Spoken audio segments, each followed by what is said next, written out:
So the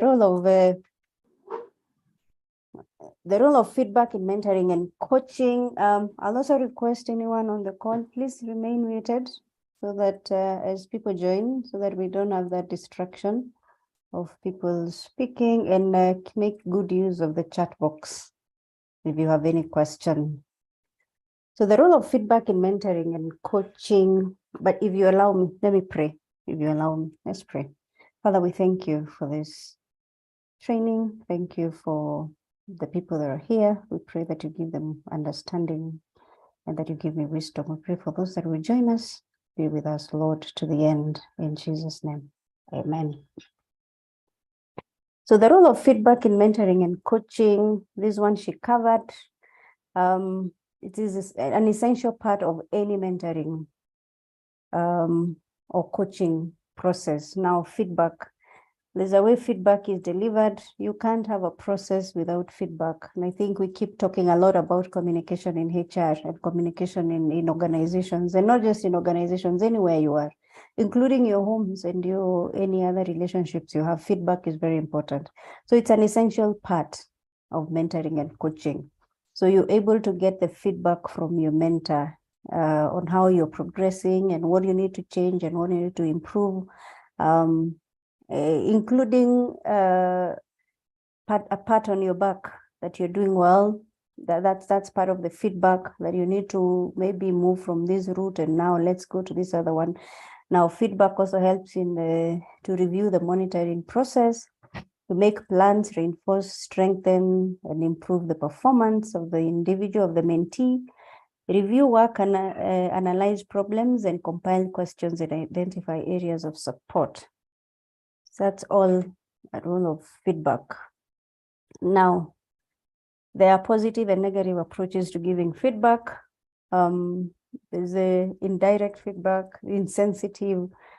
Now, when I looked at this, I thought of how people give insensitive feedback, and sometimes people may not be aware of what they are really, the damage, because insensitive feedback, disrespectful, impulsive, and selfish, attacking, poor timing, judgmental feedback crushes the morale of the person. Now, remember that the mentor is viewed to be higher, definitely, than the mentee. Now, if a mentor gives negative, attacking feedback, selfish feedback, insensitive feedback, it has a ripple effect on the mentee's morale, motivation, and actually, you've heard of people saying, I had a mentor or I had a leader who once told me I can't get anything, I can't achieve anything, I'm not fit for the role, I better go look for another job, I am not good for a HR, I'm not good for a manager. It is important that we are sensitive and we choose our words wisely now. As a leader, as a mentor, choose your words wisely. Having understood and been trained to understand our mentees, it is important to know which words can augur well with a certain mentee. People are different. I know Catherine spoke about treating people as individuals, definitely, because people are different. People take feedback differently. There are those that have really strong shock absorbers, others don't. Others are fragile people. Never attack the person. Always attack a problem. Now that is where we miss it. We attack the person. When we begin to say, Rosemary, you don't do this. Rosemary, you never do this. Jane or Dan or anyone else, you never do this. Now you're attacking the person. It's like a relationship. And I think anyone in this call that did not take managing difficult colleagues, you really need to register for that. Because of that's where you learn how to manage people, manage different personalities. Always attack the issue. So if the mentee has an issue with timekeeping, talk about the time, don't talk about the person. You're there to solve the issue and not really attack the person. So be very sensitive, be respectful, choose your words well. If the issue is time, then talk about time, that we agreed that we are going to meet in class at 8:30. On several occasions, I have realized that you come in 20 minutes late. You know, don't go to the person. Now, when we come to poor timing, this timing for feedback, and I have said this, I think as much as in my last training in Mombasa for ACHRP, Certified Human Resource Managers, and I said, it is important for you to choose timing to deliver information, to deliver feedback. There's a time that you know Esther is not ready, or Rosemary or Dan is not ready for feedback. You cannot give me negative feedback when I am down, or when your mentee is going through a hard time, maybe they're bereaved. That's when you're calling them to give them feedback, or when they've been pushed too low. Choose the best timing to give feedback. You need to know, I know it's a common saying where people say, pima hewa, you know, like just check, just understand your person. You can always know that this person is not in the best of moods to even get to receive the feedback. And don't be judgmental, because people put in a lot of effort. Now, the weakest point of leaders and mentors sometimes is that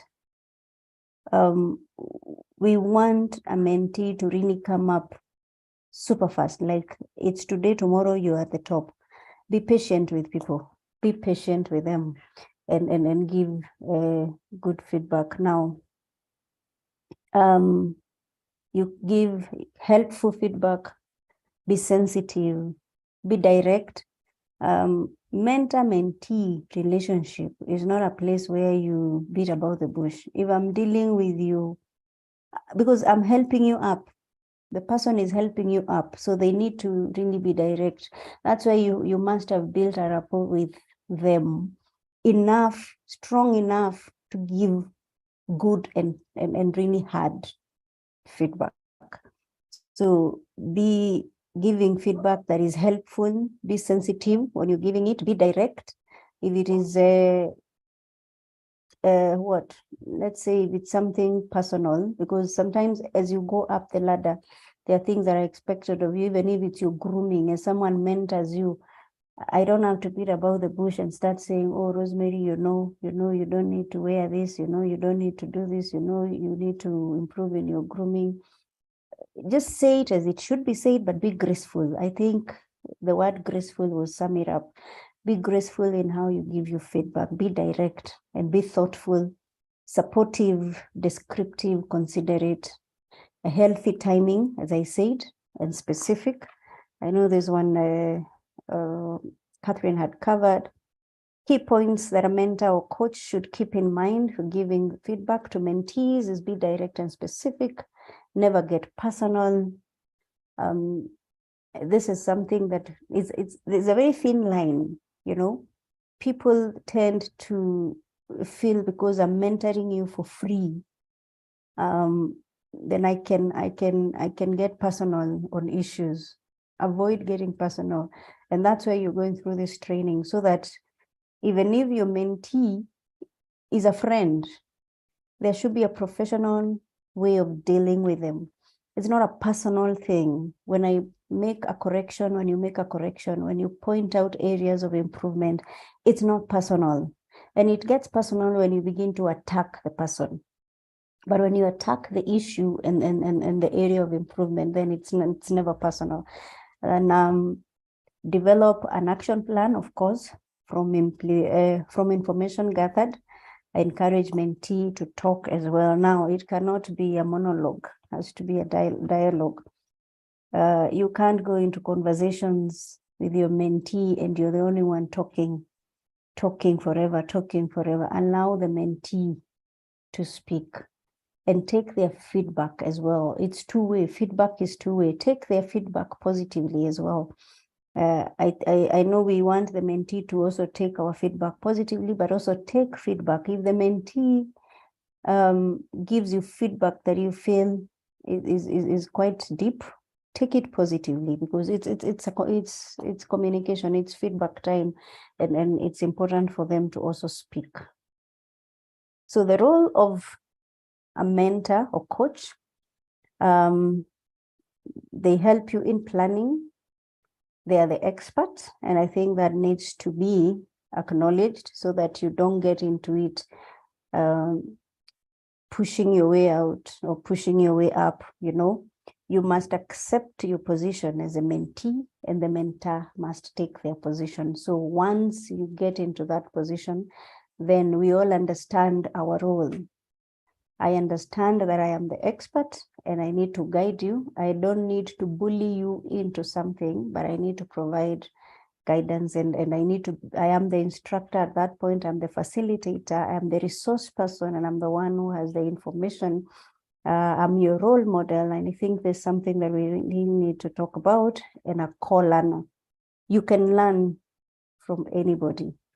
I know I heard of, I think it's yesterday, I was listening to people talk about reverse mentorship, which is very important. As a planner, the mentor or coach helps you to design the mentoring process.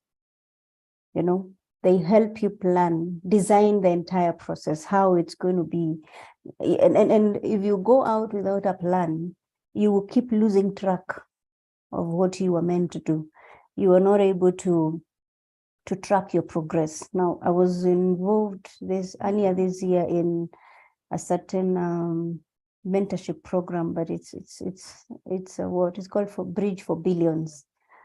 Bridge for Billions is just, they just choose women who are doing WASH programs. The women pitch for their businesses, just ideas, and I know ACHRP will get to this point. I know ACHRP will go into these places where we can move into, once we train on mentees and mentors and all that, we can have practicals and really attach people to mentors in different things. So we definitely had sessions and all that.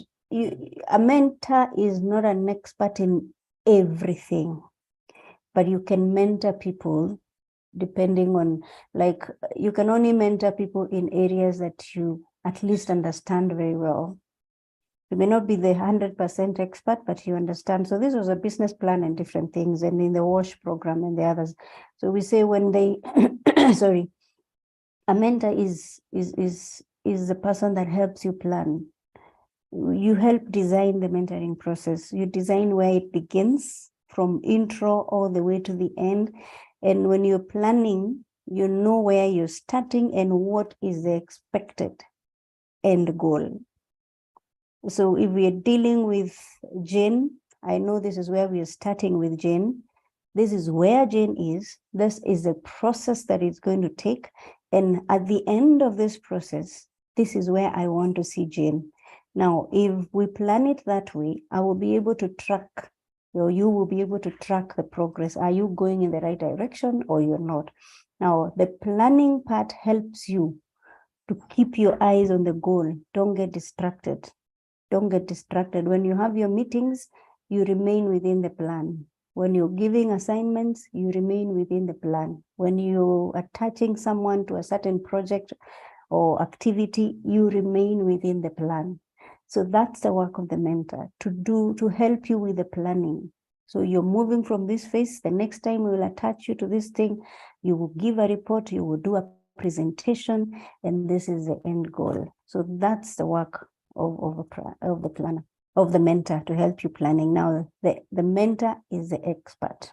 They help to transmit expertise and knowledgeable information. That's very clear, and I think we've talked about, because that's the person that is guiding you. They know. The mentor is taking you through a route they have gone through. It's like telling you, we are driving into this direction. I have been there before. So I know the route. Trust me, I know the route. This is where we are going. So I will keep transmitting and saying, you need to stop there. There's a bump there. There's a pothole here. You need to swerve here. You need to do this here. So that's the expert. It's like just like an instructor of a driving school. They know. They will tell you, this is where you need to stop. This is red, this is green, this is amber, and this is what it means. It's the same way. You see, the instructor, they direct the learning situation. It's the same way as the instructor would do. This is where we're going. On this side, we keep left. On this side, we do this. So that's the role that the facilitators, they help the mentee reach an agreed end point or goal and helps learning and development take place. We've talked about this. They help you get to the end goal. And let me say this at this point, the mentee must as well see the end picture. You know, if the mentor is taking you to a director role, and as a mentee, you do not see it, you do not visualize that, you do not envision that, then it's a dangerous trip that you're taking. But if you're able as a mentee as well to figure out and see what does it take to be a director, what does it take to be a CEO, what does it take to be that role that I want to get into, then I will work towards getting there. And you work together with your mentor to get to that point. So you need to visualize it. You need to understand it. You also need to know where you're going as a mentee, so that as a mentor holds your hand, you're moving in the same direction. You're not dragging behind. They're not trying to push you. You've seen people that you have to push and really push in the workplace. You're mentoring someone, you have a mentee that you really have to push. It actually looks, I have been in a program where I would see mentors getting frustrated.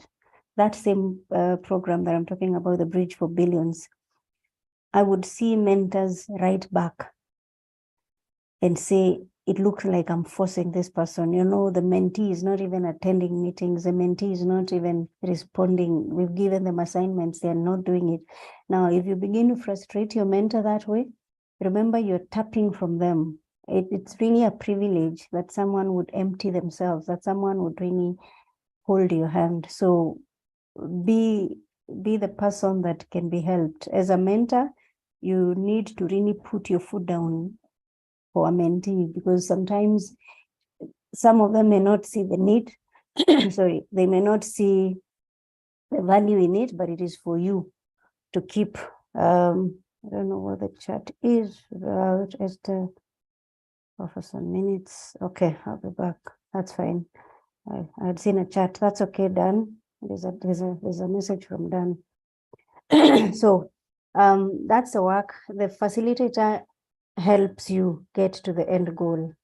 So we move to the next one. The mentor is a resource person. Please, you'll allow me keep sipping something. I explained I had a cold, so just allow me kindly. The mentor is a resource person. They helps to provide relevant information, protocols, material, manuals, and experience information. That's basically what we're saying. They hold the information, you know, they have the materials, they have the manuals, they have the experience itself. So they would teach you and they would deliver that to you. The role model. I love this one. Now, as a mentor, the mentor acts as a role model to influence behavior and values of the mentee. And now there's a scripture that says, show me your friends and I'll tell you who you are. Now that's the same thing. When you are a mentor, sorry guys, just that's fine. Sorry. Sorry. So the mentor will become a role model. Sorry guys.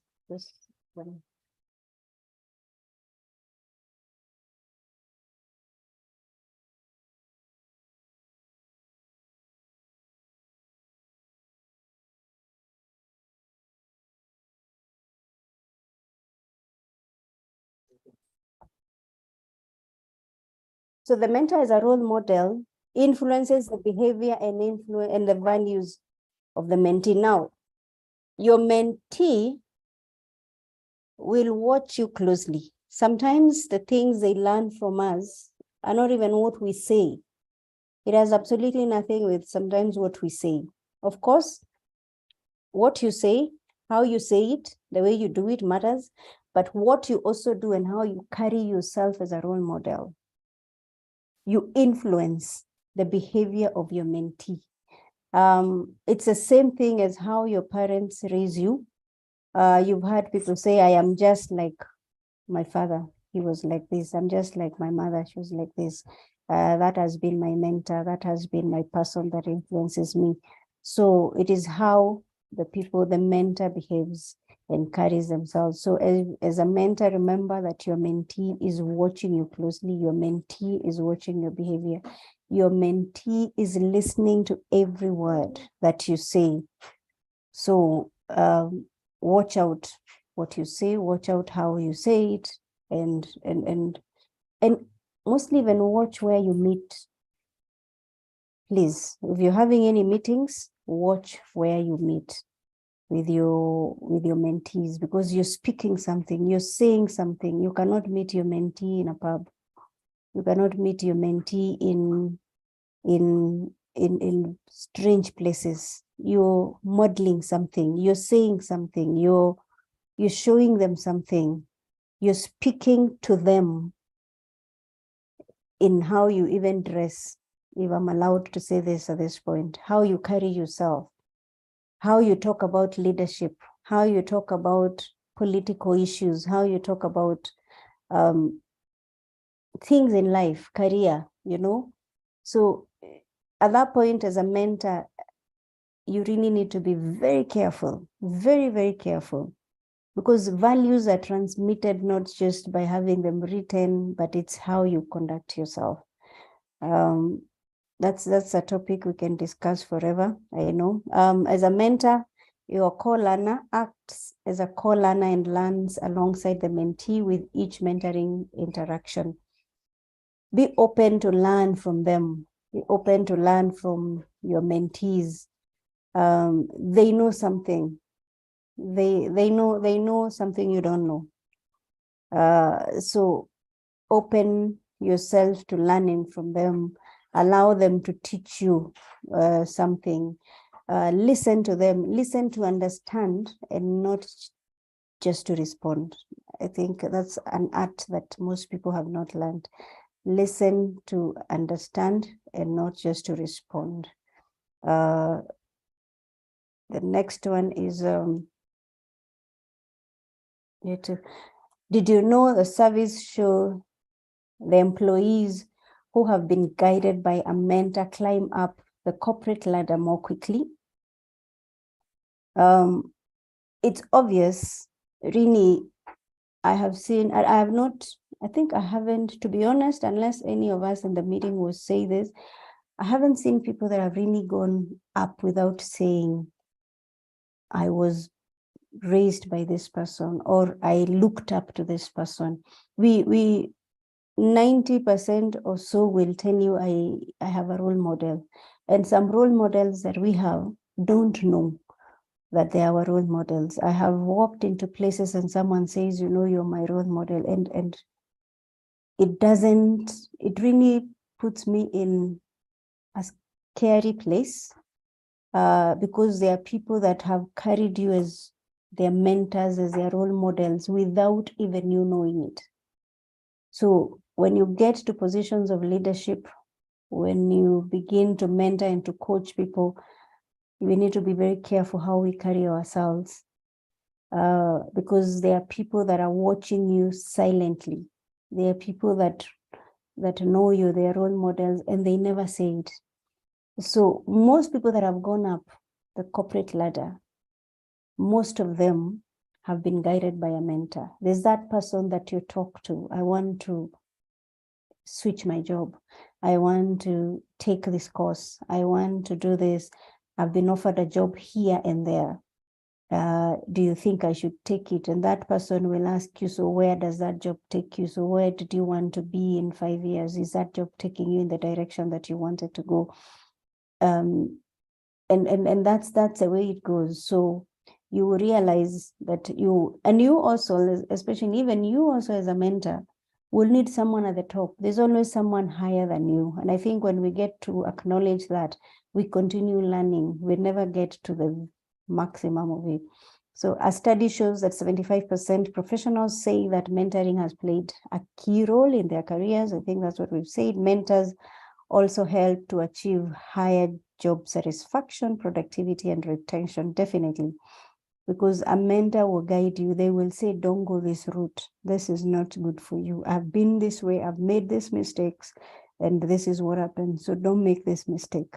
You know, they help you plan yourself. They help you plan your career. They help you even decide what courses to take and become more productive. Mentorship helps with retention, because if the people, the mentees see the future, if they can see, you see, you provide a clear picture of where the person is going. If someone comes into an organization and you attach them, and I had some discussion yesterday of organizations that have embraced that other program for mentees, where you mentor them and help them up. Now, when you pick people in the organization and begin to mentor them and show them this is the direction that you're going, and that is the role that I would want you to raise you for. There's a commitment and there's a loyalty for that person, because they can see where they're going. Now, the danger is when, especially the Gen Zs, cannot see what is ahead of them. When people grow and they cannot see, there's no clear picture of what next, because people grow in their careers, they move up, but if there's no clear picture of what next, then they begin to plan their way out. Now, that's how you get exits, because most people who exit jobs will tell you it's either toxicity or there's no growth. Now, when employees say there's no growth, it just means they're simply saying, I can't see my next step. I've reached my end and there seems to be no other position up there. And sometimes it's not that there's no position up there, it's because someone is not even telling them. Now, as we go into this one, let me just pull it back actually. I encourage HR professionals and other leaders. It doesn't, you just don't, I know we have other people who are not HR professionals. When you hire an employee, as part of your onboarding, please take them through the organizational structure, because some of these documents we keep to ourselves are the ones that would help you with retention, with job satisfaction, productivity, and retention. Now, if, especially for growing businesses, there are positions that you envision to fill in another 6 months, 1 year, 2 years, 5 years, 10 years. Now, that is captured in your growing org chart. Now, when you take an employee through that during the onboarding, it sticks in their minds that I'm coming in as HRO. However, up here, there's a role for head of HR, or there's a role for regional HR or something. Or there's a role above my HOD where I see my HOD going, and I would take the HOD's position. Now, they begin to work towards a certain role. Now, that working towards that role is productivity. They will give you their best. They will show you their best colors. They will put their best foot forward to make sure that they move to the next role. And when they do, please move them to the next role. Mentor them up into a role. Mentor them up into the next role, and that will help you with retention. Now, this is just to help us recap on that. Which of the following is not a role of the mentor or coach who are mentoring and passing on the learning and to the mentees? Who's going to answer this one? Let me see. We are 19 in the room. Let me not pick anyone. Let me get someone who will just help us recap. Which of the following is not a role of the mentor or coach? You can unmute. Which one? Manager. Manager. Good. I have good students in the room, I can see. Yeah, manager is not the role of the mentor. The mentor's role is not to manage you around. Their role is to hold your hand. And I think as a mentor, the best you can always think about is like an instructor, driving instructor. I know some of us may not have had the best experience. The instructors sounded very rough on us, but that's why we don't keep hitting people on the road, you know. And some of them would even teach you some routes you don't know. But the role of your mentor or coach is to instruct and to facilitate and the rest, but not to manage the mentee. And now, mentoring different personalities. As a mentor, you will encounter different people. Some are very easy to mentor. Others are difficult. And that's why I said, if you have not taken the managing difficult colleagues or employees course with the CHRP, please register for that. It's very important for not just HR, because we all work in teams. You need that course. You need to do that one so that you are equipped as well, even as a mentor, to understand different personalities. Because there are people that you get as mentees and you wonder what's wrong with this person. There are others that are so easy to mentor.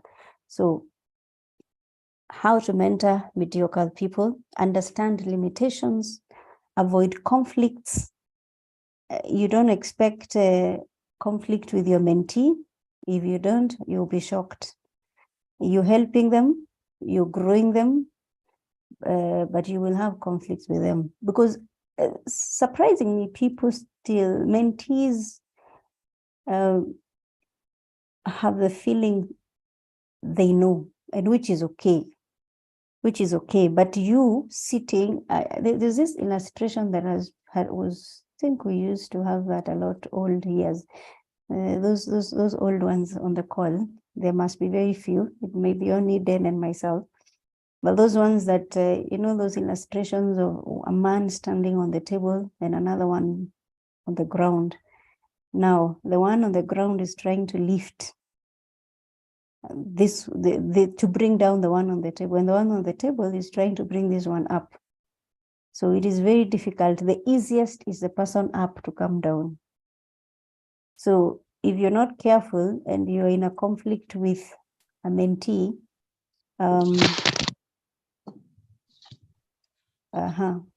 let's mute kindly.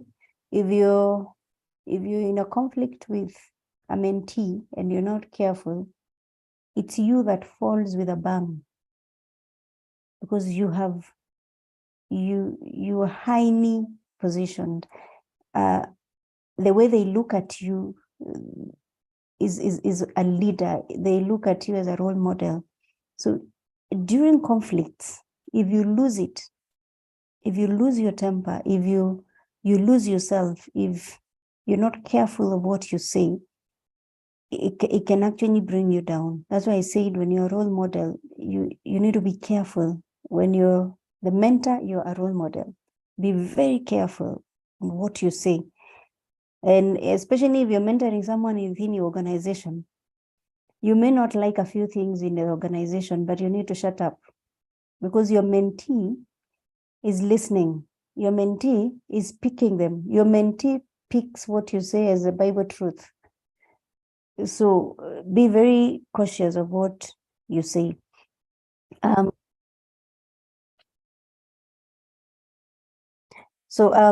Open communication channel. So ensure that this communication two-way. Don't be the only one saying, because you might not get anywhere when you're the only one talking. Then give feedback, respect them, because they deserve it, respect. Sorry, without the respect, that whole process will not go on. It will not go on. And the mentee needs to feel that I may be down here, but I'm respected. And that's how they will listen to you. That's how they will even be able to open up to you and speak to you. Now, give positive feedback. Don't just give negative feedback. learn to give positive feedback to them. When they have achieved something, however small it is, please encourage them and keep saying, I see you're progressing well. I see you have done this. I see you've been able to achieve this one. Let's move on to the next one. Now, that keeps the person going. Now, bring the best out, of the person. It's really your responsibility as a mentor to dig deep into the mentee's capabilities and bring it out. Sometimes the mentees are very talented. You've seen most of them, they're talented, but just bringing the best out into their jobs, bringing it out into decision making, bringing it out into performing their duties is a difficult thing. But if they have a mentor who encourages them and gives them positive feedback and says, you can do it, and I know you can do it, you have this ability to do this, you try it and do it, you'll be shocked at what they can do. You'll be shocked at what they can do. They just need that voice that says, we trust you. Now, how to mentor difficult people? Engage in conversation, celebrate accomplishments, the same with the other one. Don't wait for the big wins. Celebrate small wins as well. Use constructive confrontation. It doesn't mean that you have to keep really clapping without dealing with issues. There are issues that you need to confront, but you need to do it very well in a way that you do not tear the person down. Now, you can correct people without tearing them down. So use constructive confrontation. Confront things that need to change, things that need to be adjusted. You must have the muscle as a mentor to confront them. Be diplomatic when dealing with people, and when even using constructive confrontation, be very diplomatic. Respect them. Everybody wants to be respected, including a child.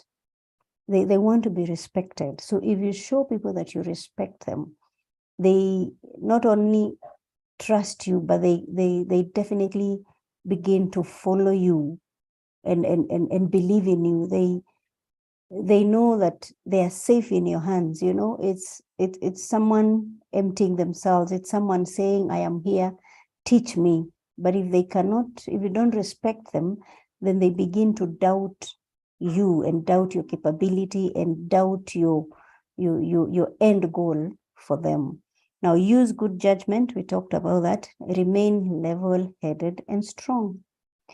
Now, as a mentor, I said have some strong shock absorbers, because some mentees can also be very difficult.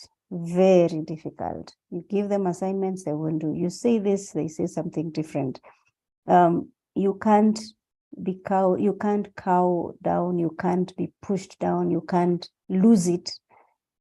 As a mentor, in the process of mentoring someone, you can't afford to lose it. You can't afford to lose your calm.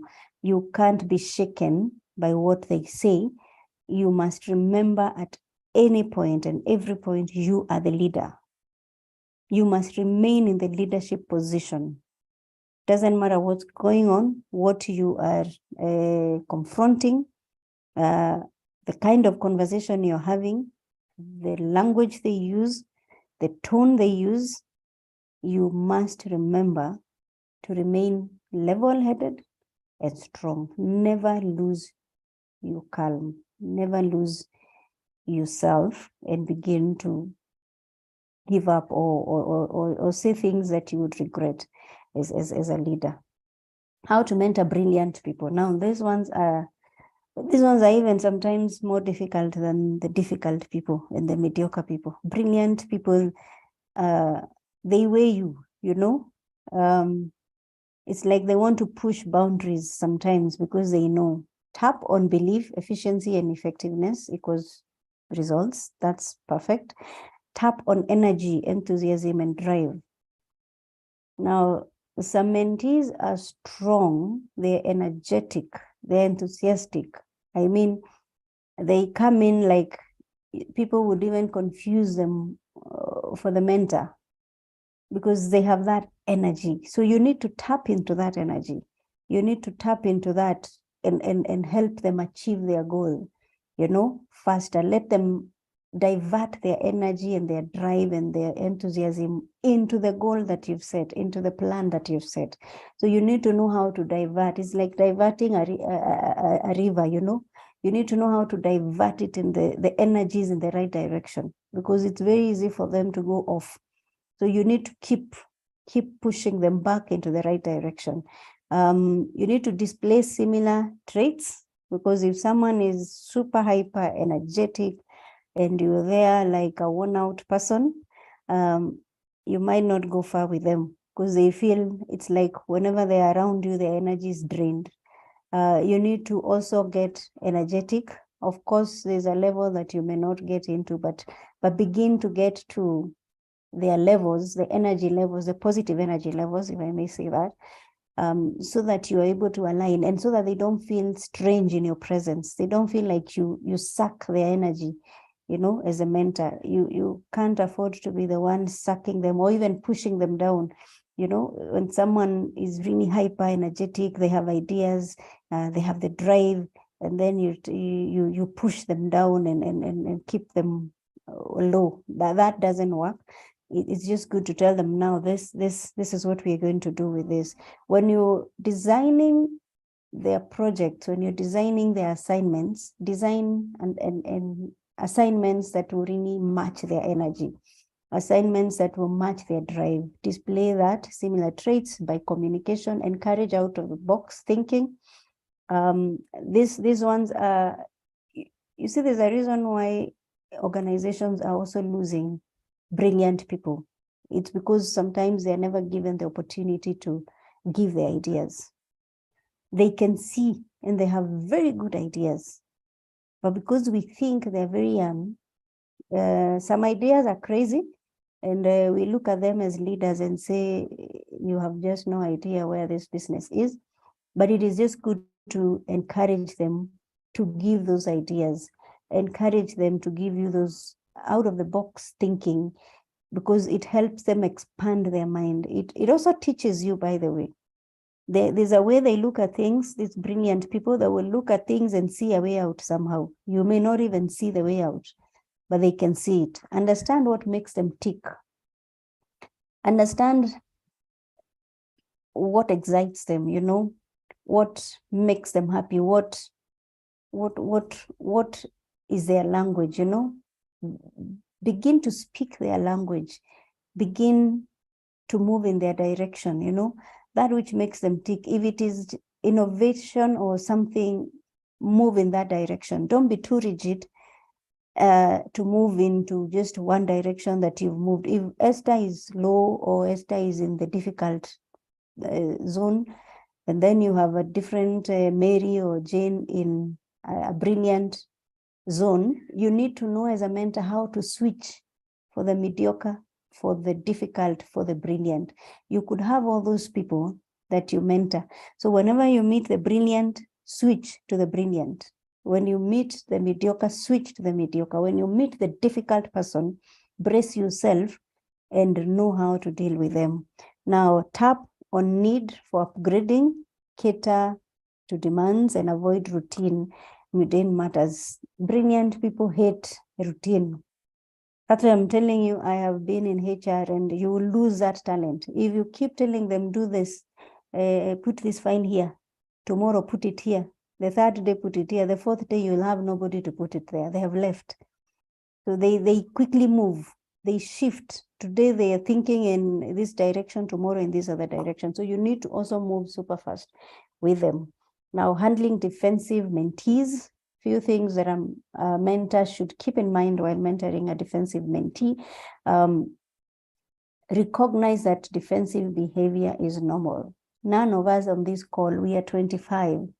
None of us would say that in life you've never defended yourself. It is natural and it just comes out. It's triggered. You see, it's like when you attack a person, and that's why we said when you're giving feedback, avoid attacks. You see, if you attack a person with the words, immediately they build a defense. So then it becomes a wall. They build a wall of defense. And you see next there, it says never attack a person's defenses, because if there's a way that I want to put a shield around myself. And it's only for you as a mentor to break the walls of defenses. Oh no, I haven't been able to achieve this because of this. I haven't been able to do this because of this. Everybody wants to protect their space. It is natural for you to protect your space.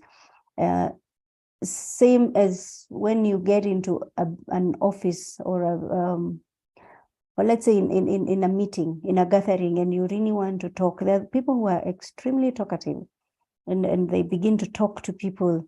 You begin to notice that people are a bit rigid until they understand who you are. They understand what your motive is. They take some time to ease out. They take some time and begin to respond to you. So it's natural for human beings when you're beginning that relationship or rapport with someone. There's a defense because they don't know who you are. Understand the need to postpone action if need be, empathize and understand human limitations. So when you're mentoring someone, please understand. That's why I said from the start, handle mentees as an individual, not as a group. If you bundle people up and you're mentoring them, people are at different levels.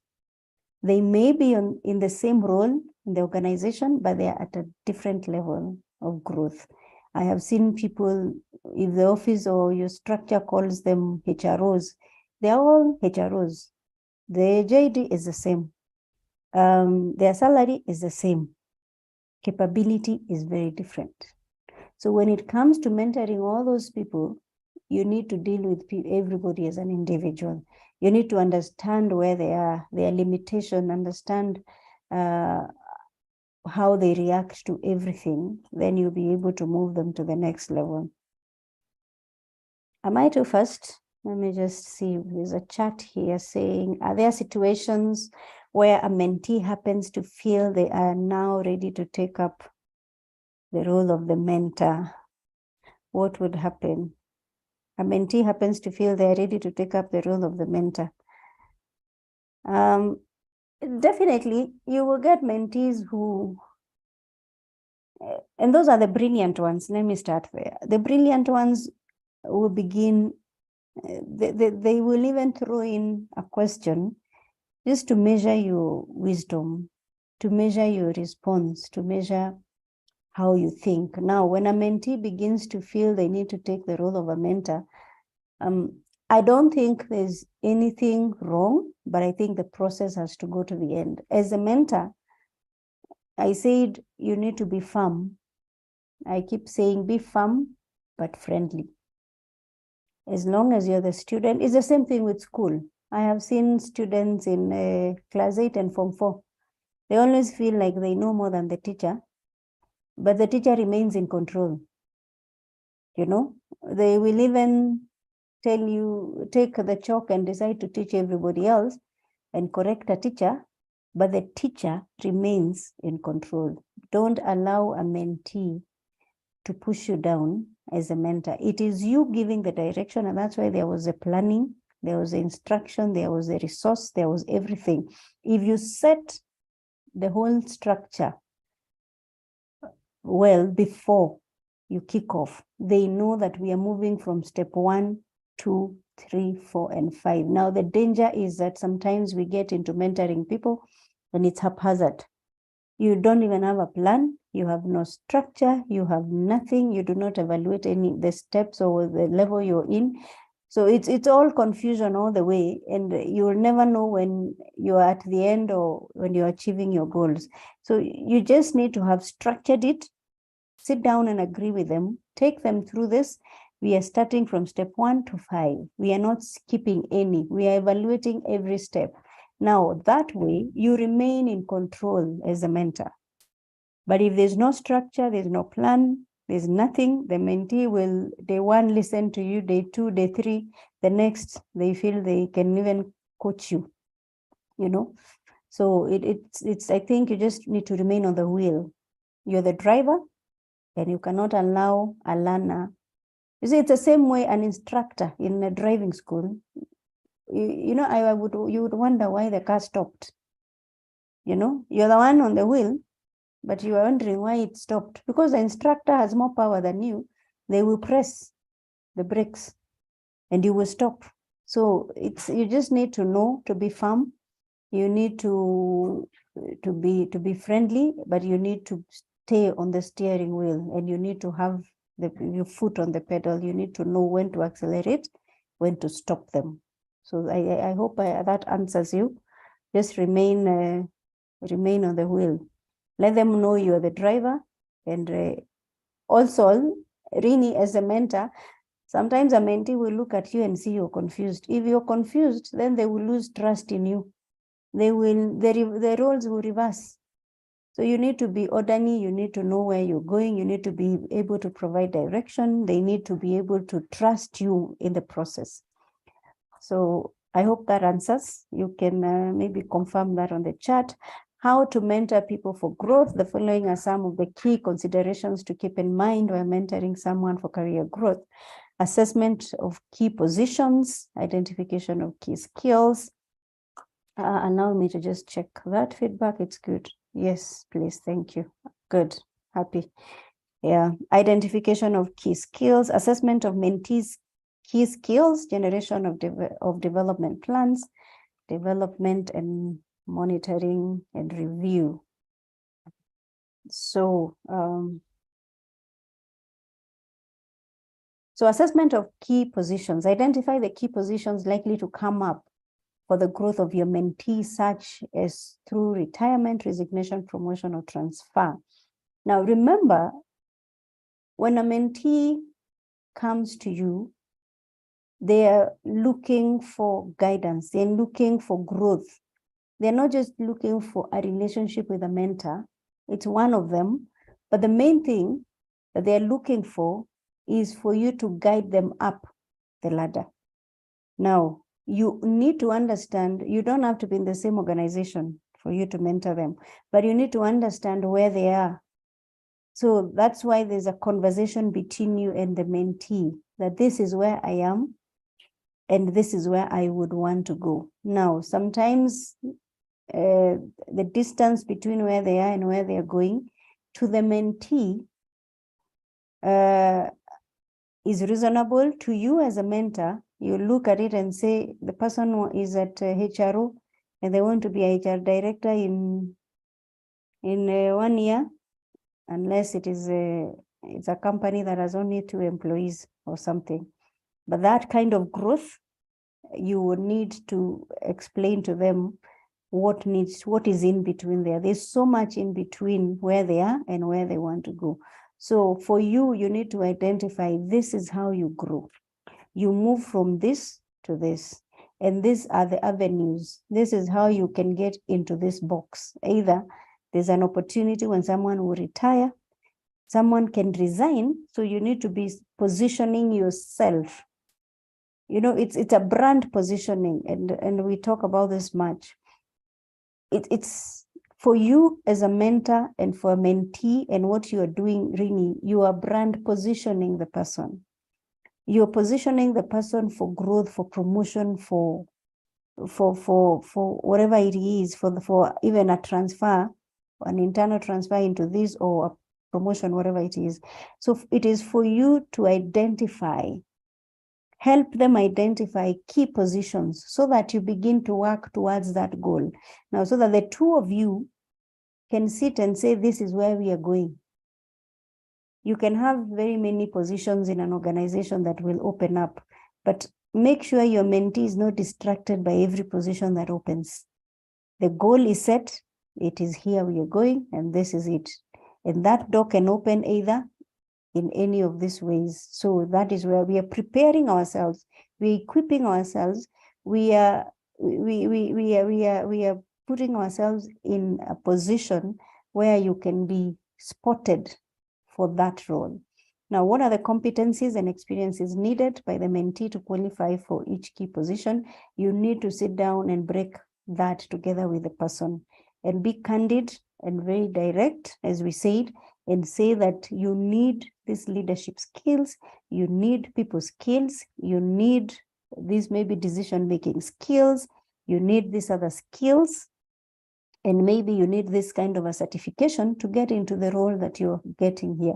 So then how do we develop your leadership, your decision-making, how do you enroll for this course, to get to this position? So it is for you now to assess those key positions and break down what that mentee needs to get there. Identification of key skills, identify the key skills that are required by the mentee to grow and reach higher management positions in the organization. I think we've talked about that, and be very clear and let them know that these roles, if it is a CEO, you don't just get here. My friend, you need this and these skills to get to this role. So, and you might need to enroll for this course in here. You might need to be a certified HR manager to get this. You might need to be a certified HR auditor with ACHRP to get here. You might need this and this. So you need to be very candid and tell them, because it takes investment in a person, like you're doing it now. You're investing in yourself so that you're able to mentor other people now. You need to be candid with your mentees that they will need to invest in themselves. And it is not cheap for people to get up there. You need to invest in yourself. Before other people can invest in you and trust in you, you need to know how to invest in yourself. So you need to tell them that candidly. Now, identify the skills that are required by the management's assessment of their performance and the potential advancement. I think we talked about that. How to mentor people for growth.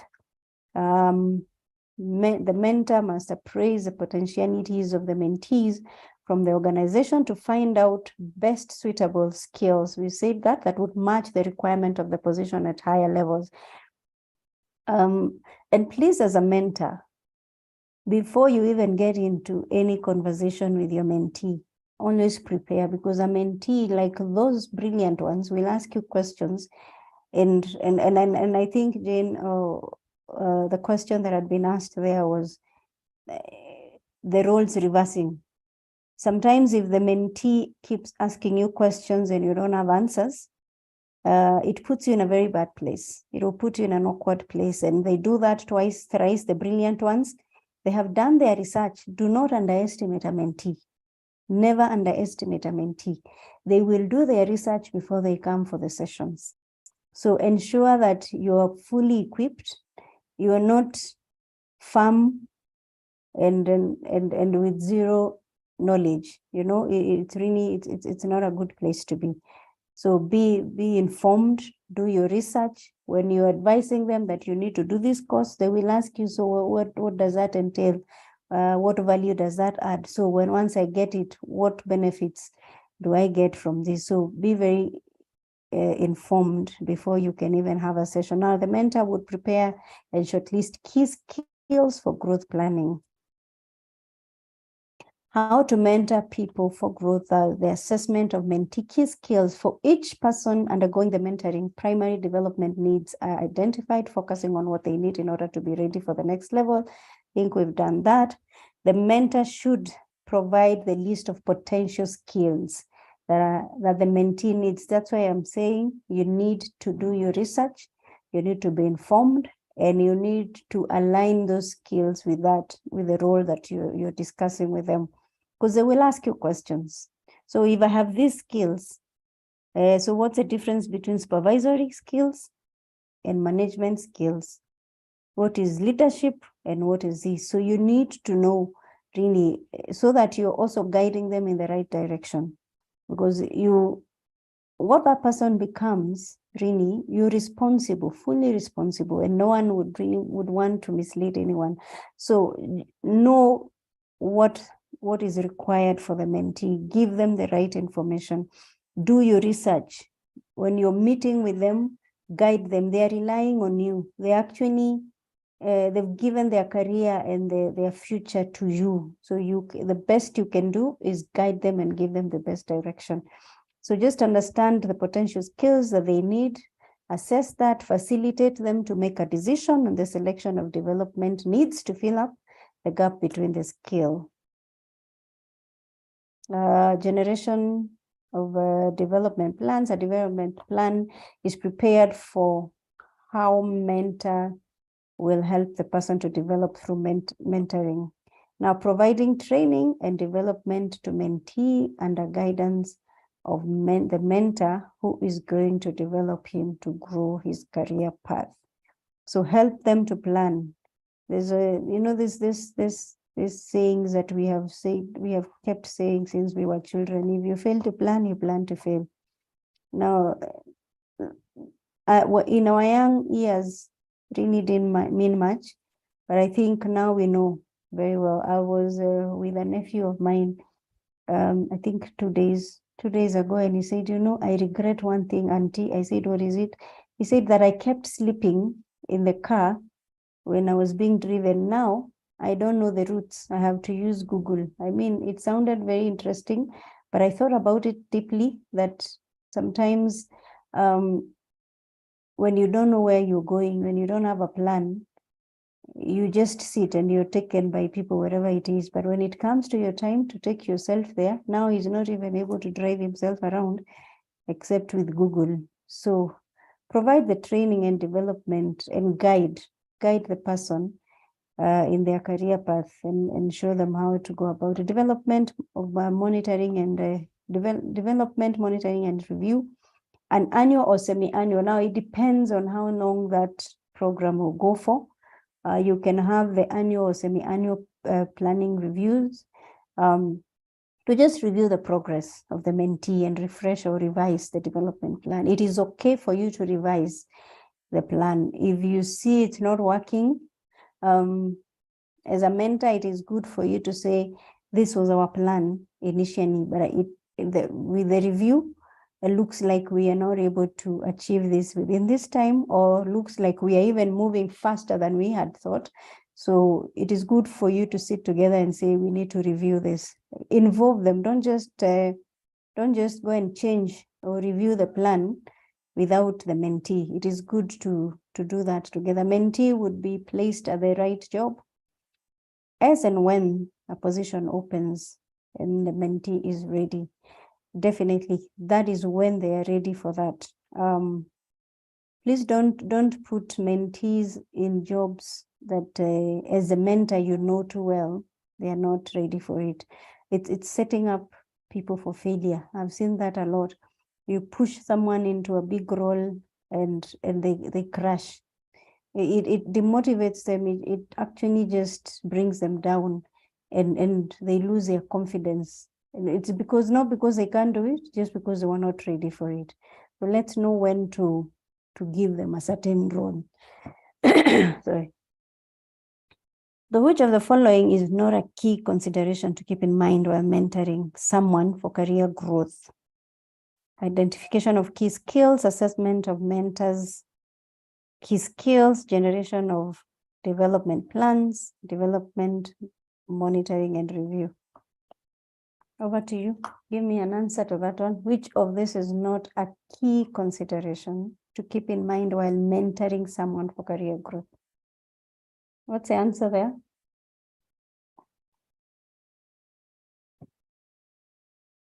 Am I talking to myself? We are 25. Which one of those is not? Identification of key skills, assessment of the mentor's key skills, generation of development plans, development, monitoring, and review. We've just talked about it. Ama najiongelesha? No, tuko hapa. Mko ni gani? Which is which? Turudie. Unajua sasa mtarudia exam. You know, we at generation of development plans. Plans, yeah. Are you sure? Yes. Read that question. Which of the following is not a key consideration to keep in mind while mentoring someone for career growth? Assessment of mentors' key skills.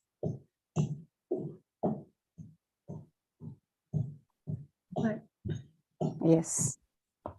You're not assessing the mentor. Who are you assessing? The mentee, isn't it? right? Wow, that Tusilale. question was, hiyo question ilikuwa a Tusilale. bit tricky. Esther, it was a bit tricky. Tusilale. Are you listening or tunatengeneza chai? We are in the kitchen. Are we in the kitchen? No. No, we're listening. Yes, Listening. good. Thank you. Thank you. You see, at least I will catch you because I will ask you questions in between. That's not a key consideration to keep in mind. It's not the mentor it's a mentee thing, isn't it? You're not assessing the mentor for career growth. It is a mentee that you're assessing. But good job. At least you're awake. You're awake. So factors to consider for growth planning. The age of the candidate. I want us to brainstorm, maybe just here so that we wake up now. It's on a Saturday. Let's talk about this. The mentors should consider the following factors while planning for career growth of their mentees and choosing the right growth plan. Age of the candidate, the length of service, past performance of the candidate, duties and responsibilities and qualifications. Anyone that wants to say something, just one person so that tuamke. Any of those, choose. This time, this question is good. Just why should you consider the age of the candidate or the length of service? Whichever you choose, why should you consider any of them? I won't call anyone. I just want a volunteer. Why do you think it's important to consider the age of the candidate or their length of service or their past performance, their duties and responsibilities and their qualifications? Let me try. Yes. I think the reason why you should consider the age is because as people grow, some people tend to achieve their career growth early. Some tend to achieve maybe at a later stage. So considering the ages, you look at the age and try to see that this person, what duration does this person have to actually grow in their career path?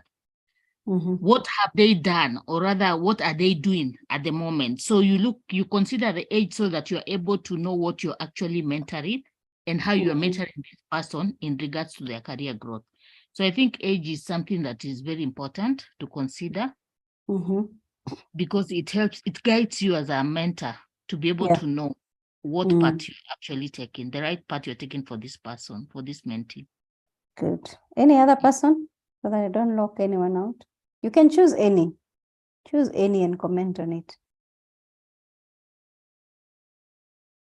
There's no wrong answer. So let me give you a tick before you talk. So there's no wrong answer. So anyone else?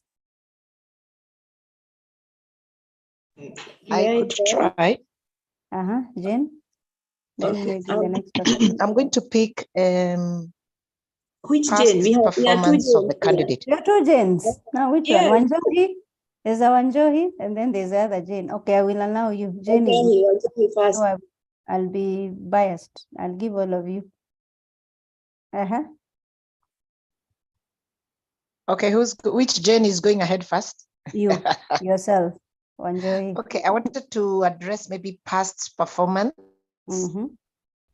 I think when you, for mentee, it is important to check how they've been performing so that it's important to pick gaps, if there's any gaps, so that maybe you're addressing skills needed to be able to cover or to help cover those gaps.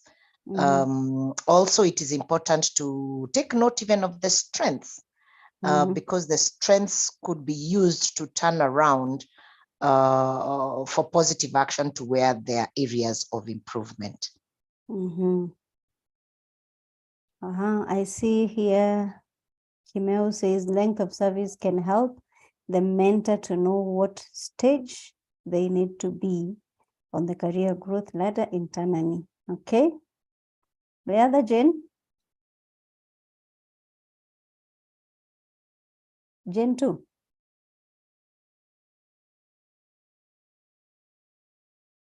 She Oh, disappeared. sorry, I was on mute. Okay, I wanted to say I'm not sure which one where it falls, but I was thinking about also in terms of length of service and qualification, you need to check because possibly to align the goal of the individual, the mentee, to the organizations. And this especially happens to the small organizations.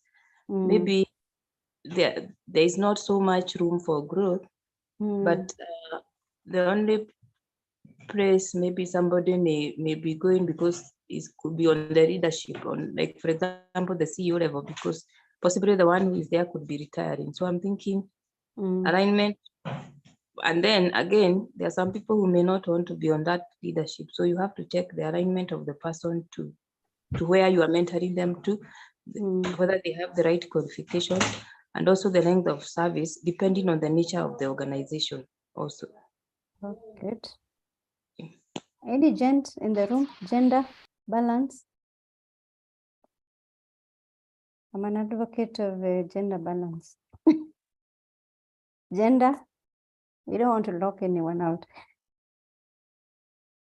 Okay, I will go on now that so that they don't say we didn't give them the opportunity. The age of the candidate. The age of the candidate is a crucial factor to be considered while shortlisting for growth planning, as the age of the candidate should be such that he can hold the position for a long time.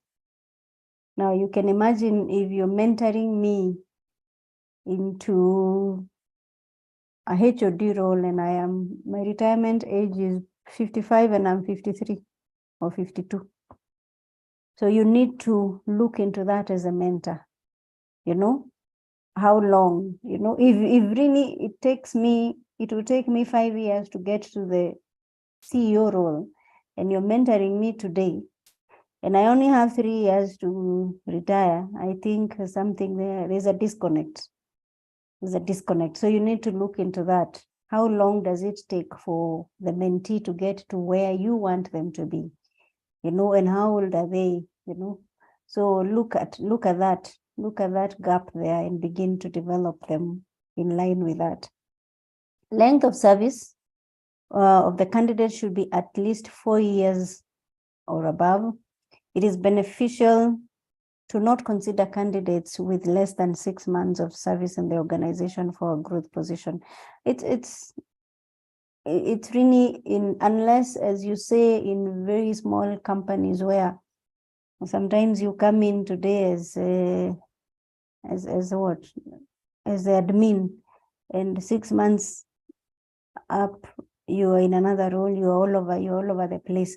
It's a very dangerous thing, by the way. If you're here and you're HR, moving people from their line of expertise into another place, it really puts them in a bad place. But think about that length of service, because it then shows you if the person has been in that role for 4 years plus, then it kind of defines where they want to go. If someone is just in a role for 6 months and you're telling them they will grow into this after 6 months, it's not practical in most organizations. Moving up, taking them up, usually it's about the length of service. This person has been in this role. This person has understood their role. They've understood the business model. They've understood where the business is going. We've tested and tried them. They are loyal people. They've been with us. They've been through it. They've made decisions that we have seen. They have led teams and we've seen the success of it. So then it shows that that person is really going in that direction. So then there's a tenure of service in the organization is important. I think there's a comment there, I'll read it later. The tenure of service in the organization is important as it helps the employee to understand the culture of the organization and also proves the loyalty to the organization. So how long has a person been there? Have they understood? Are they blending into the culture? And when you talk about culture, we're talking about, let's talk about the positive culture, blending into the positive culture. Are they able to move in the direction that the business is going? Can they be considered to be loyal employees in the organization, because then you don't want to promote, you don't want to grow and invest in people that are not committed to the organization. So the length of service is considered for growth planning, so that you can know this person has really committed to stay in this organization.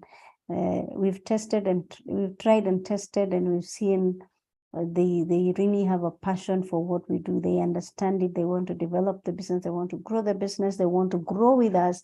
They're leading teams. They're making decisions. They're impacting this. They're positive about the business and all that. Past performance of the candidate. It is important to check past performances and track record of the employee before choosing the growth plan. That will help you look back and see which areas, because that also helps you point the area that you need to improve, the skills that the person needs to improve in. You remember we said assessment of skills. Now, this past performance will help you assess why is the employee not able to get to this point? Why is it that they are not able to meet their KPIs? Why is it that they are not able to move up? And maybe someone that comes later after them, 3.5 years has moved up. Then assess the past performance, then see what could be hindering this person from moving up. That way you're able to establish a good growth plan and say, you've been in this role, you don't seem to be moving, or this skill, lack of this skill and this skill is what is hindering you from moving ahead. Then now work towards the person getting it. Now choosing the candidate with high potential as well as good performance record in the past helps to reward the employee for his hard work and commitment towards his job. Duties and responsibilities. Mentor must consider the duties and responsibilities of the job for which growth planning is taking place. Now the mentee must meet the demands of the job. Now this is very key, because you see we have a tendency of giving people a 2-pager JD. I don't know, if there's any HR here, you cannot perform a 2-pager JD. For heaven's sake, align people's JDs with the organizational strategy and make them as few and strategic as they can be. The more you scatter them, the more an employee gets confused. You see job adverts that have almost 2 pages. It looks like a magazine. The person has really to keep reading and reading and reading, and some of them are just duplicated, others are confusing. So let the duties and responsibilities be clear to your people, even for the managers in the room. You don't have to be a HR.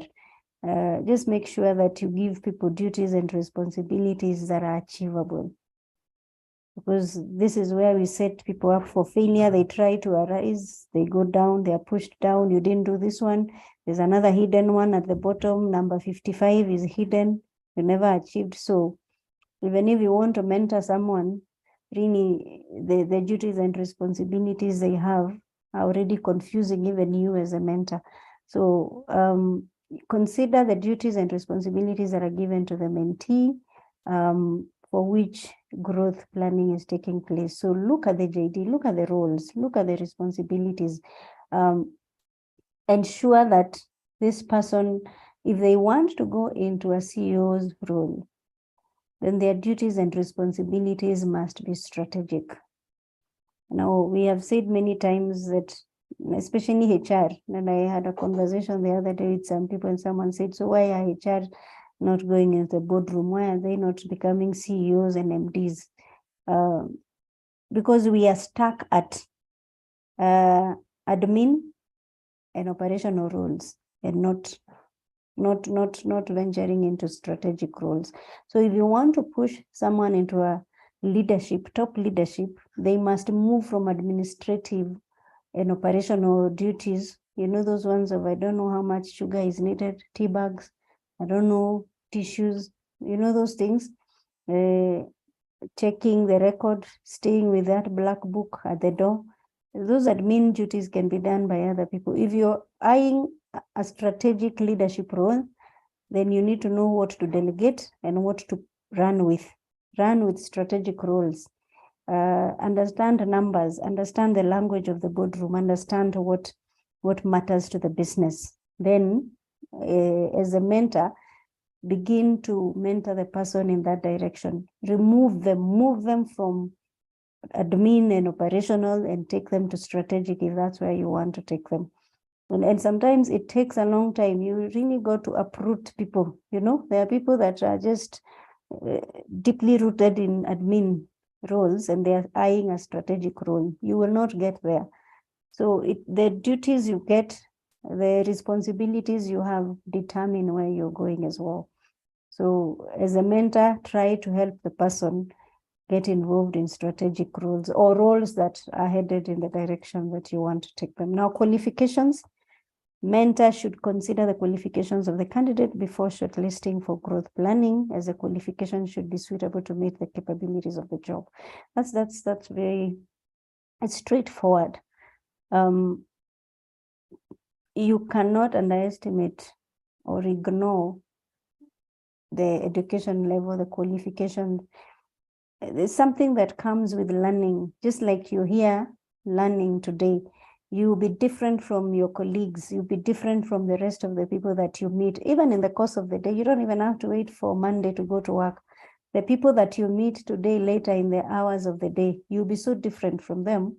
Your decision-making, your thinking process, your reasoning capacity goes higher than any other person. So look at the qualification and see what is suitable for the person, what needs to be developed, which areas and what papers or what courses, or it doesn't even have to be the masters that we talk about. It's okay to do masters. I'm not underestimating masters or any other courses, but even these courses like this one you're doing are really important for you because it opens you.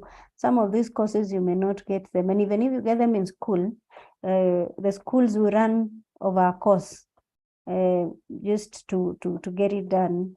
But when you begin to go for development courses that polish up your other skills, then you're able to manage through. So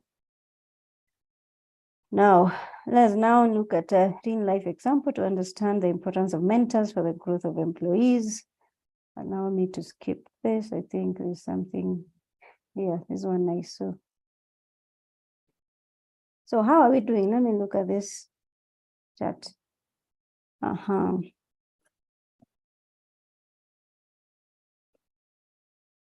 Duties and responsibilities. This is a Muikia, Miss Muikia, duties and responsibilities. This will help guide on the areas to put more effort or improvement in, and also appreciate where the mentee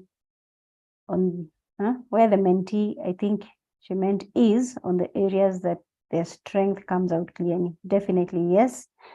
Let me see if I missed any other up there. Length of service, that one we did. Is 4 years a standard, or it varies from organization to another? I think it varies. It is not standard. It varies from organization to organization, and it also varies from individual to individual. I could be in a job for 4 years, but I've not matured enough. So it is a role of the mentor to actually establish where the mentee is. It is your role to sit with the mentee, and that's why we say, do you assess them? Because I can be in a role, you've seen people who are in a role for 10 years, but honestly speaking, a person in the same role for 4 years would perform better than the one in 10 years. Or if you get the two of them to mentor, the one with 4 years might even be better than the one in 10 years. People have different, that's why we talked about mentoring different personalities, different people. People have different levels. Understand your mentee as an individual. Treat your mentee as an individual. I have seen people that have grown old in roles and are not able to make decisions that a 2-year person in the same role can make. So just evaluate your mentee so that you're able to know this one has an issue with decision making. This one just has an issue with lacks these papers and this and this. we have people that have been in manufacturing and maybe even operating machines, and key machines. Actually, you get people operating a machine and they have no paper because they learned on the job. Now there's a very big risk. If you're given that person to mentor, and then you're given another engineer who has studied and has not done anything with the machine, it might be easier for you. The impact might be easier and bigger for you or the person that has studied. That's why qualifications cannot be underestimated, because that person understands the risks. This other person understands how to click a button, but may not understand the risks. So if I give you the two people to mentor, one knows how to do the job, another one has studied the job. So you need to understand these two people. It might be easier to raise the one who has a qualification, because they will do it with understanding, with training. Now, this other one, you may need to take them back to school, and you may need to advise them to start with basic, so that they understand the health and safety, they understand other things. It's not just about switching on a button and switching it off. I've seen organizations get accidents and crazy ones because of the machine operator. When you look at you ask for the file of the machine operator, the guy is a school dropout, but he learned how to operate the machine, but he does not understand the risks around that machine. He just knows that he's supposed to press it, leave it for 15 minutes, switch it off. Now, if he doesn't know the logout, tagout, and all those things of HSE, this other person knows what logout, tagouts are. So understand your mentee, take them as individuals and see where they are, and take them back to where they should be, bring them to speed. So decision making for development of a mentee. Does a mentee need any training? What strategic goals of the organization should the mentee meet? What tasks should the mentee complete to achieve goals? What behaviors are necessary to achieve the goals? What deficiencies, if any, does the mentee have in terms of skills, knowledge, abilities, and behavior? And I see it is 10, so we have, we'll finish in good time, no worries. Development tools for mentoring. The various development tools that can be used for developing the capacity of a protege are as follows: on-the-job training and education, learning from others. And I think these are things we do on job, that is job enrichment, special projects, committee assignments, task force participation, lead person responsibilities, and giving presentations. These are things that you can use to develop a mentee.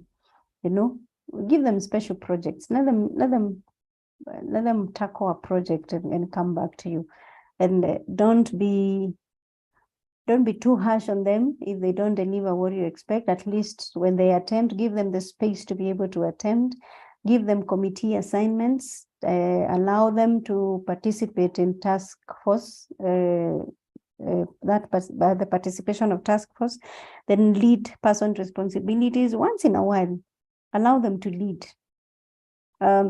There's a fear in mentees to lead because they always believe that you're the one who knows, and they are not able to get into your shoes. Now, when you sit back and tell them, take this, lead this, or lead our meeting today, or lead this meeting that we are going into, just ensure that you guide them. Really don't give them a lead person responsibility to embarrass them. Remember, when your mentee fails, you fail.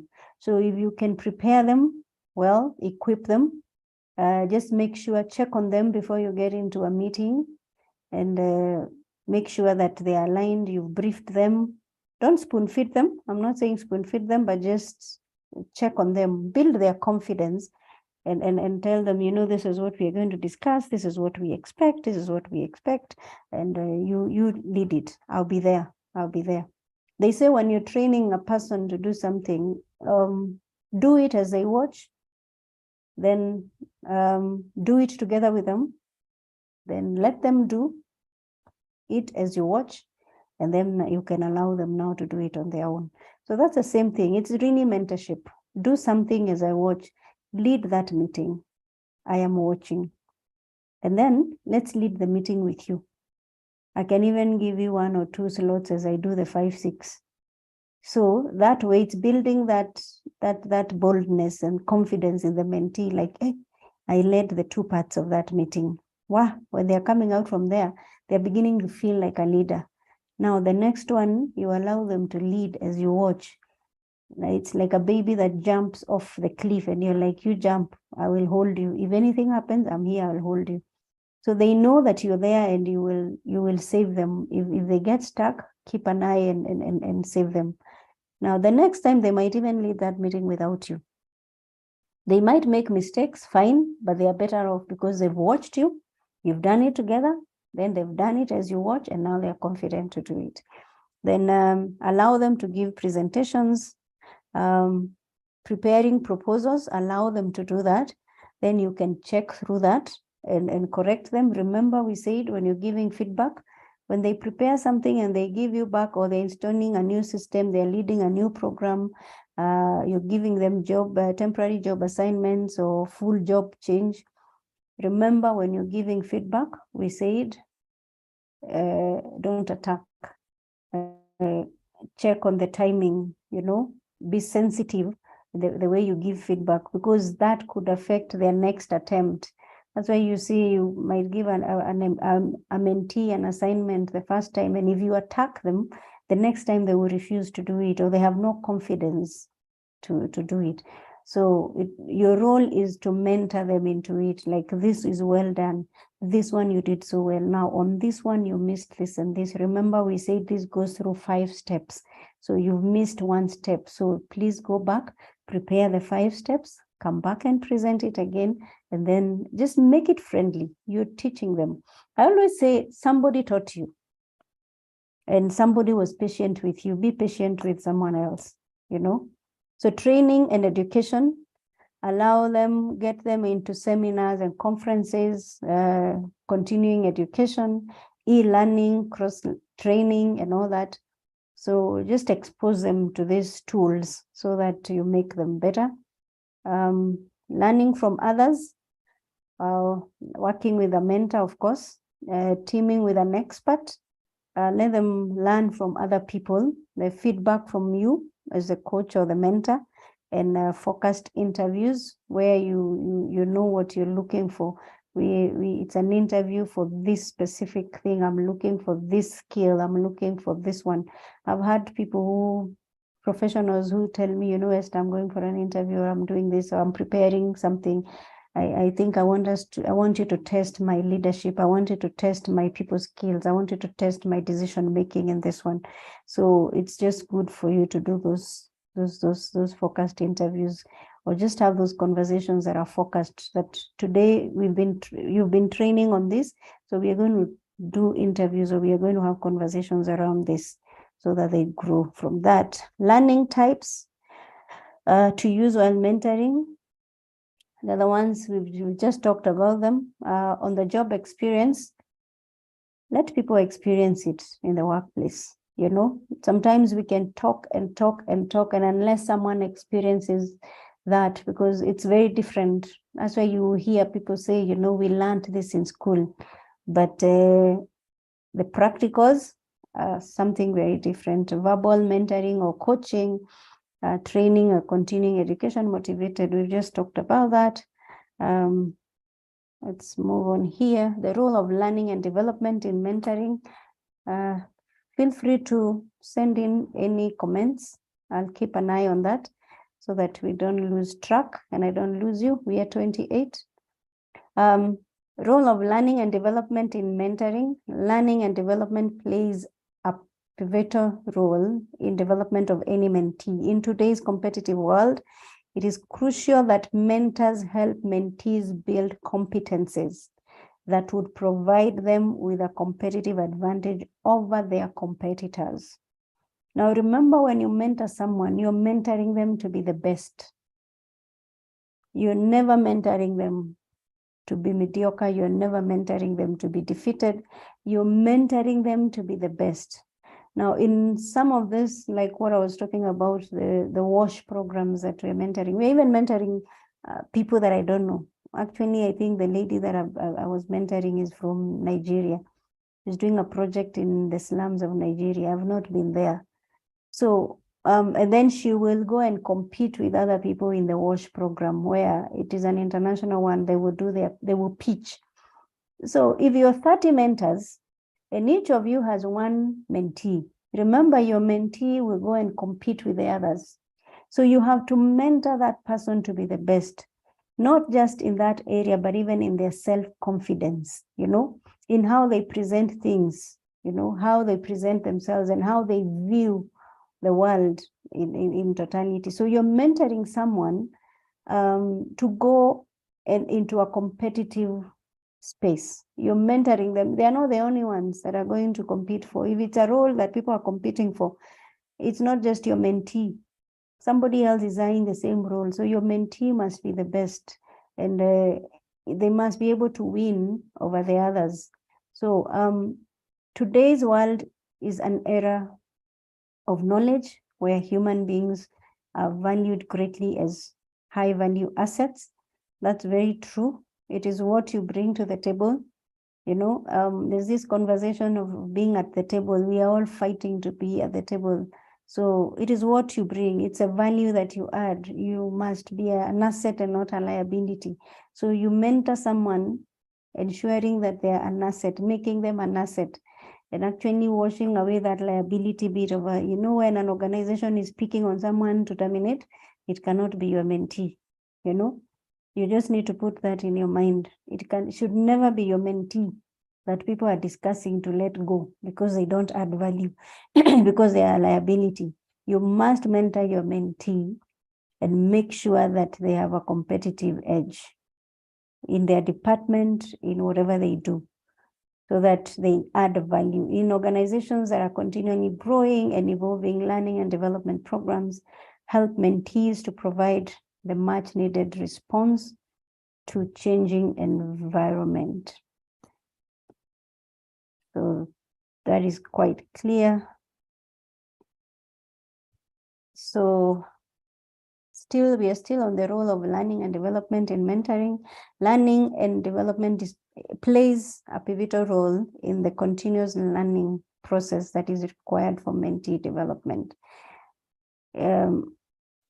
Your mentee can never, not just your mentee actually, including you as a mentor, you cannot underestimate learning and development for yourself, because you will keep mentoring people, you will keep leading people that are at different levels. So learning and development for you, is a continuous process that is required for you and for your mentee. So I encourage mentors, and it's a habit that I've formed, that always have a book with you. Be reading something. Don't have mentees who are ever reading and you're never reading. It will get to a point that you will have nothing to offer. So keep recharging yourself, if I may call it that way. Look for books that make you a better mentor. Look for books that talk about leadership, books that talk about teamwork, books that talk about different things that you mentor people on. Make sure that you're developing yourself as well as you develop your mentee. And as I said, as a role model, as you continue reading, your mentee is also watching. Your mentee will say, my mentor always has a book. My mentor is always reading. My mentor is always looking for opportunities to study. So they follow in your footsteps. Silently, you may not even be aware, but they follow in your footsteps. Now, if you're a mentor and you're not improving yourself, you will be phased out. That's when the mentee begins to challenge you. They have read more than you, so they are even able to hit back. You say this and they tell you, no, I read this book by so and so on change management and this and this. Why is it not happening here? Or even you, why are you not growing? So they also need to see growth in you. They need to see learning and development working for you as a mentor, so that they can believe it also works for them. Now, it helps a mentee to develop one's personality, hone one's skills, and enhance efficiency, definitely. Learning and development helps to play an important and integral part of growth planning in the mentoring process. So, sorry, let me just go back there. Aim of learning and development in mentoring. What is the end goal? Why learning and development? There should be a change in the attitudes of the mentees. Now, the more you read, I keep saying people who read are able to lead. If you read, you lead. Now, the more people learn, attitudes change. You begin to learn from different people, from different forums and platforms, and you learn even by watching. So the attitude of the mentee will change. Now, mentees should acquire knowledge. That is very important. Training program should improve performance of mentee at the workplace, of course. It should be evident. I mean, people should be able to see the impact of the mentorship program. Otherwise, if nothing is coming out from the whole thing, then it's not adding any value. Training should help mentees to put theory into practice. Now, this is where we have an issue with institutions. And if you're with us and you're working for an institution, I think some structures need to be put in place. We get, we get graduates that really have the theory, so much theory, but the practice is very different. So you will get a mentee that has the theory. It is your work to convert that into the practice, the practical part, and bring out that theory, because the theory is important.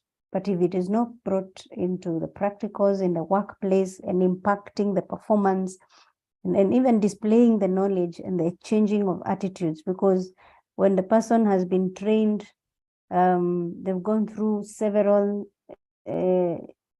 trainings, then we should be able to see it reflected in their performance, in the way they behave, in the way they lead, the way they conduct themselves, and the way they even relate with other people. Training should evaluate abilities and competencies of mentees, definitely, enhance problem solving and decision making ability.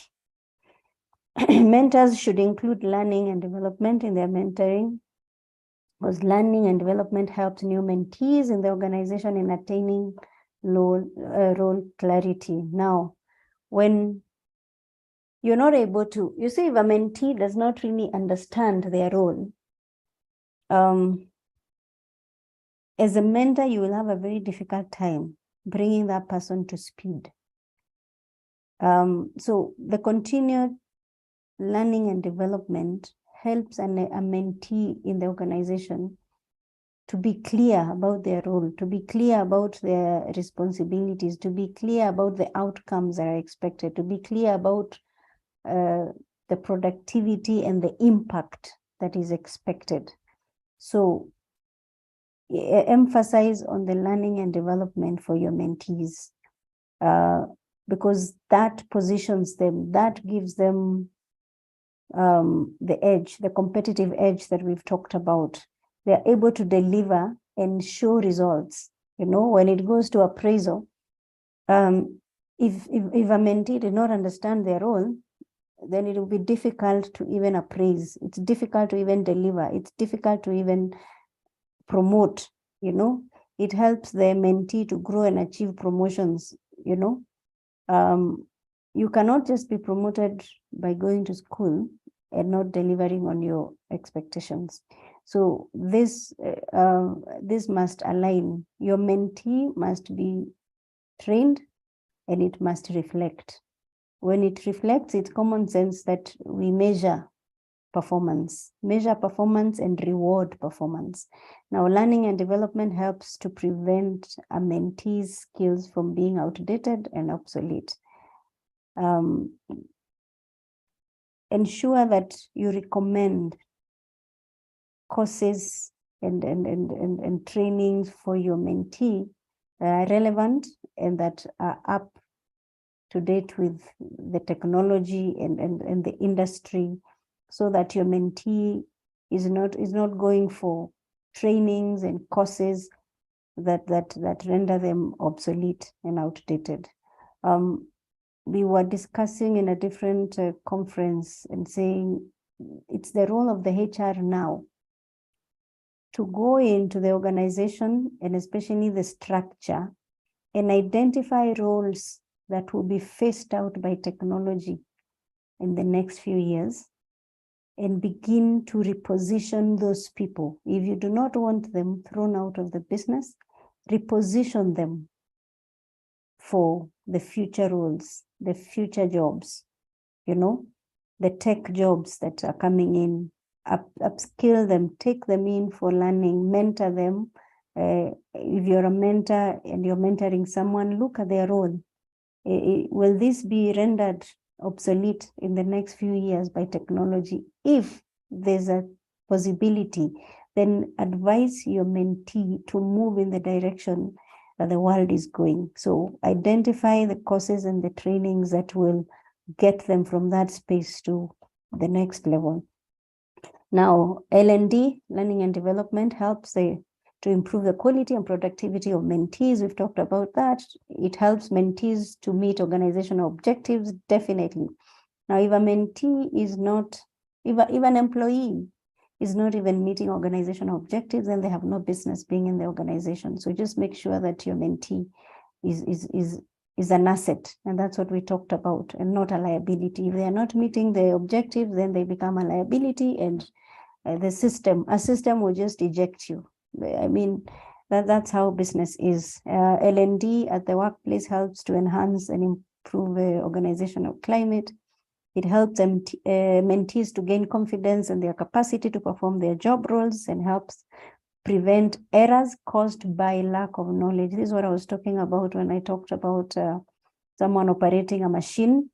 Learning and development will help prevent those errors and accidents, in the workplace. So if you're here and you're in manufacturing or you're in such spaces, ensure that there's learning and development for those mentees that you have, so that you also reduce on the accidents and all that. L&D helps to support personal growth and development of the mentees. We've talked about that. Criteria for evaluation of mentoring process. It is crucial that the right criteria should be used for evaluating the mentoring process. There are results to be obtained, definitely. Objectives of the program, I think we've talked about this one. The areas of improvement, we talked about that. You need to identify where the person needs to improve. They may be very strong and good in some of the areas, so focus more on the areas that they need to improve and recommend the trainings for those areas. Cost benefit analysis, do that for them. Mentee growth, look at their growth, keep measuring that. Organizational goals met, just ensure that as you mentor the person, you are aligning them with organizational goals. Don't mentor them in a different direction and the organization is going in this direction and you're looking at promotions. The person must add value. They must meet the goals of the organization. They must be relevant. They must be an asset. They really must be. Now, we've gone into the space where businesses are retaining only the talent that is a must-have. It's unfortunate. I think most of you here can attest to this. When organizations are letting go people, they only keep the must-haves. When an organization gets to sit down and the board and the rest of the decision makers, as they're saying, we must have this one, this business will shut. If your role or if the mentee's current role is not a must-have, you must position them in the must-have roles. So be very intentional about where you're taking them. You see as the mentor, you have a bird's eye view. You're able to see where the organization is going, you're better placed, your view is clear than that of a mentee. So you need to take them in the direction that sustains them in the business or even grows them to the level and the position that they want. So individual goals must be met. You really need to know how to align the organizational and individual goals so that the mentee is not just pursuing organizational goals, but they have individual goals. So at the point where you're assessing and you're having conversations with the mentee, look at their individual goals and the organizational goals so that you know where you're directing them. When they're doing and taking their courses and trainings and everything else, you're able to bring those two together so that the person is achieving individual goals at the same time as organizational goals. Improvement in performance, we've talked about that, and transfer of learning in the workplace. Just make sure that there's that transfer of knowledge in the workplace. Evaluation of mentee performance. There are various methods that you can use for evaluation of a mentee and their performance. Some of the most commonly used methods for evaluation are as follows. There are projects, we said, there are tests, there are questionnaires, observations, and interviews. Please remember to use the chat so that I am not talking to myself. If you have any question or any comment, your contribution is also very important. The various methods that you can use for the evaluation of their performance, some of the most commonly used methods of evaluation are discussions, feedback of participants, measuring before and after on-job performance that we do every other time, interview with feedback. Interview with feedback, not just not one way. We talked about feedback and we talked about how to give feedback and how to really give a positive feedback. It can even be tough feedback, but do it in a sensitive way. And then there are quizzes. The importance of self-confidence for a mentor. I don't know whether I'm taking you pretty fast. Any comments there? Are we together? Just chat there and let me know we are together. We are 29. So if I can get 14 or 15 responses, then I will know that people did not log in and disappear. It's good to keep a check on people here. Let me see. Are we together? Just put in a yes. You don't have to write much. Just put in a yes. I see 1, 2. Yes, yes. I'm waiting. I'm seeing a few yeses. Yes, Meshach, Jane, Juliana, we are together. Where are the others? Where are the others? Yes, Esther, Purity. I need 5 more yeses. Judith, we are together. I need 5 more. Where are the others? Did they switch on and go? It's good for the teacher to check. I see SHRP, yes. I think that one now tells me we are together. Good. The importance of self-confidence for a mentor. I love this one. Look at that photo. You know, the other day on a light note, we were talking about different types of cars. I'm the kind that loves a Jeep. And the reason I love a Jeep is because of the confidence it talks about, It just looks like it can run over issues, So when you talk about confidence of a mentor, an important trait that the mentor should possess is self-confidence. You cannot be a mentor and you're not confident. You communicate to your mentee even when you're silent. Silence is still communication. So as a mentor, you have to build, by all means, you have to build your confidence. Because the mentee is looking up to you. The mentee is depending on you. The mentee is actually hanging on you. So it's like this joke that people keep giving, like a doctor takes you to a theater and says, you're actually the first patient that I'm operating on. I've never done this. We just hope it goes well. So what does that say? You would even almost wake up from that bed and say, let me just go, or a driver just says, I'm learning to drive, but we will leave Nairobi to Kisumu. Are you sure you will stay on that bus? You know, I am a learner. Just in case you see anything, let me know. Or I don't have very good sight, but let's just try and go. Now, that's the language of a mentor that has no confidence. That's really what it is. It inflicts fear. It just tells the mentee, I'm not in safe hands. We don't even know where we are going. We can crash at any time. You know how bad that is? A pilot announces and says, this is my first flight. I'm not very confident. I'm not sure of the weather. I don't know how to land or to take off, but we will take a risk.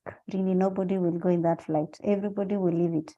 So don't be that kind of a mentor, you know, that speaks something different to the mentee.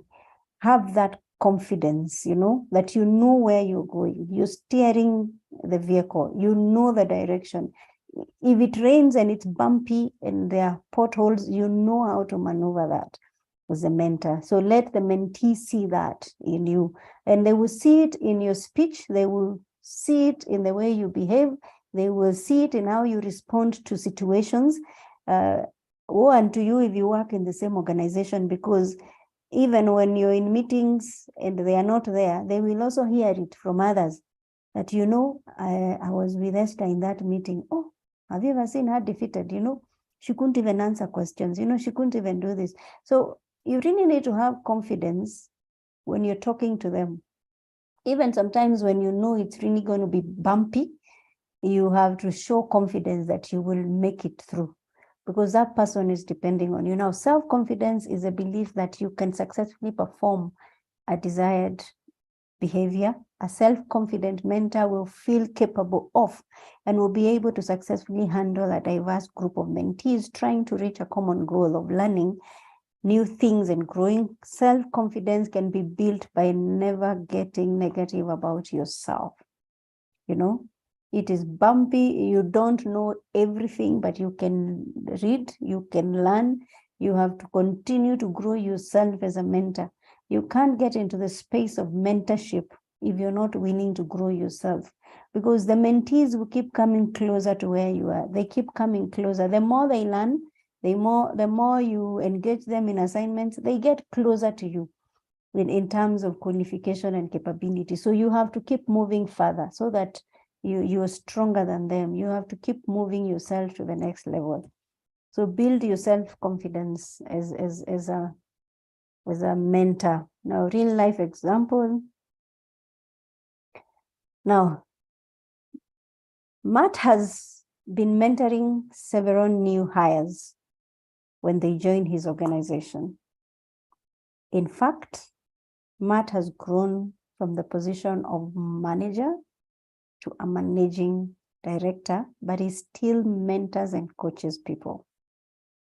Many of Matt's mentees have grown to higher positions and climbed up the corporate ladder at a fast pace. All his mentees vouch for the fact that Matt is a charismatic mentor. He is simple, down to earth, and yet extremely confident, self-confident. In spite of being a great performer, you mark what we are talking about, you see? I'm trying to get back to, I want us to go through this together. All his mentees vouch for the fact that Matt is a charismatic mentor. Now we're talking about self-confidence as a mentor. He is simple, so you don't have to be complicated as a mentor. You don't have to be proud. You can be down to earth, and yet is extremely self-confident. In spite of being a great performer, Matt listens to all of his mentees' problems with a patient ear and helps them discover their own solutions. Now listen to this. In spite of being a great performer. Now you cannot be a mentor and you're a poor performer. You cannot be a mentor. You can't mentor. How can you tell me to be a performer and you are the worst? So it puts you in a position where as a mentor, you must be a great performer. I mean, I must be looking up to you and saying, I want to be like you. I want to be like Jane. I want to be like Dan. I want to be like so-and-so. So you must be setting an example.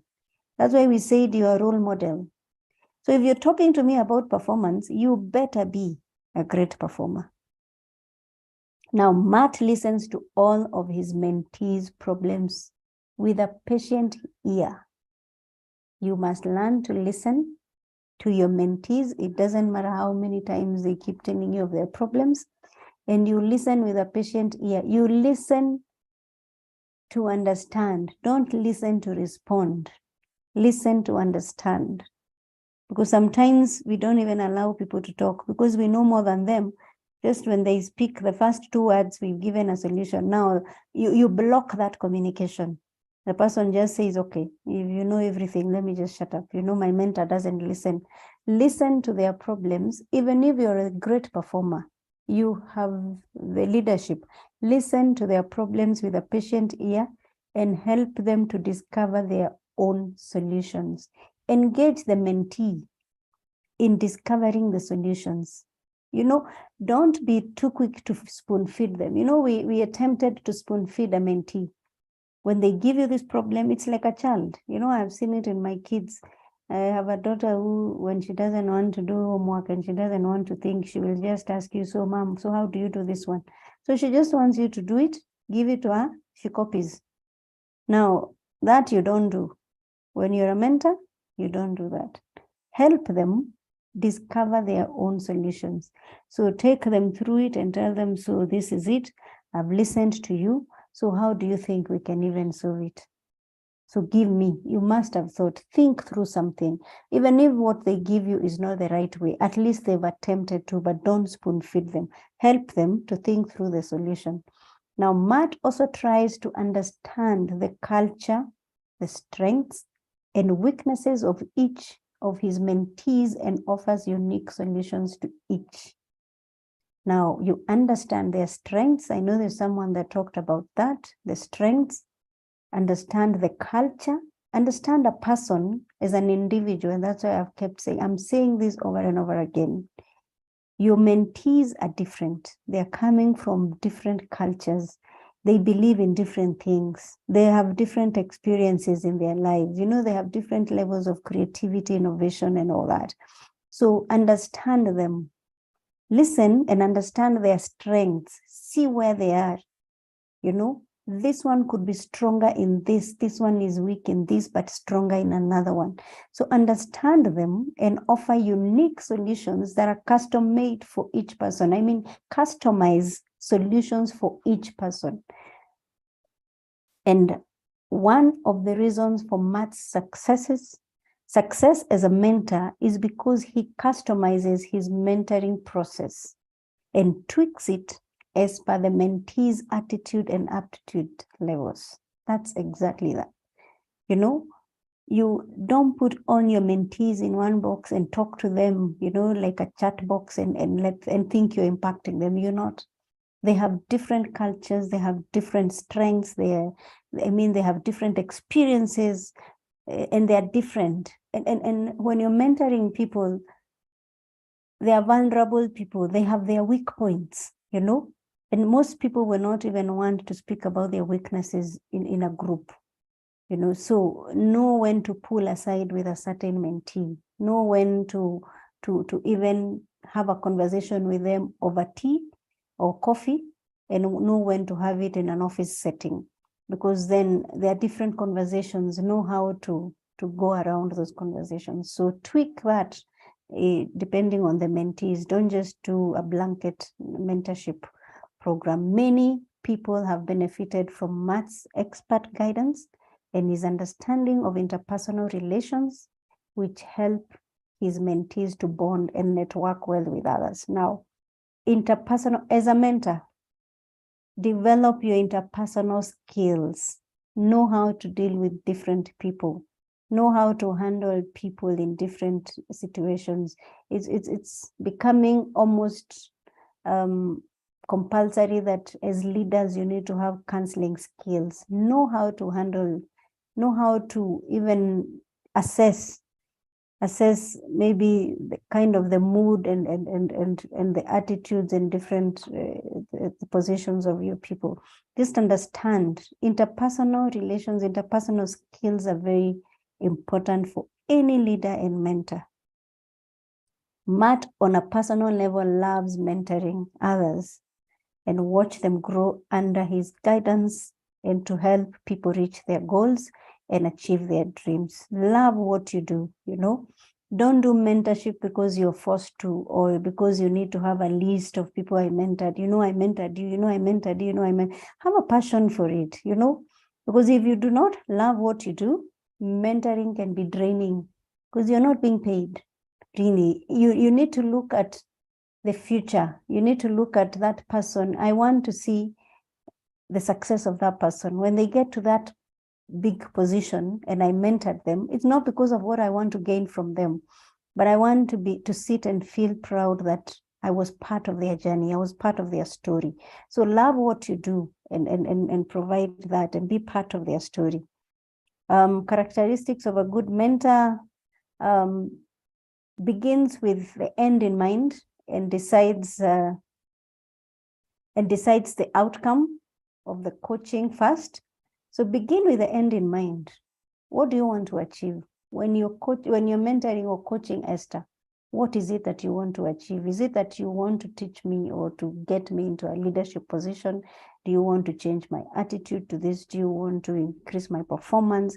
Where do you want to position me? Where do you want to see me? What does success look like to you as my mentor? You know, you look at me and say, this, if Esther gets here, that for me as a mentor is success.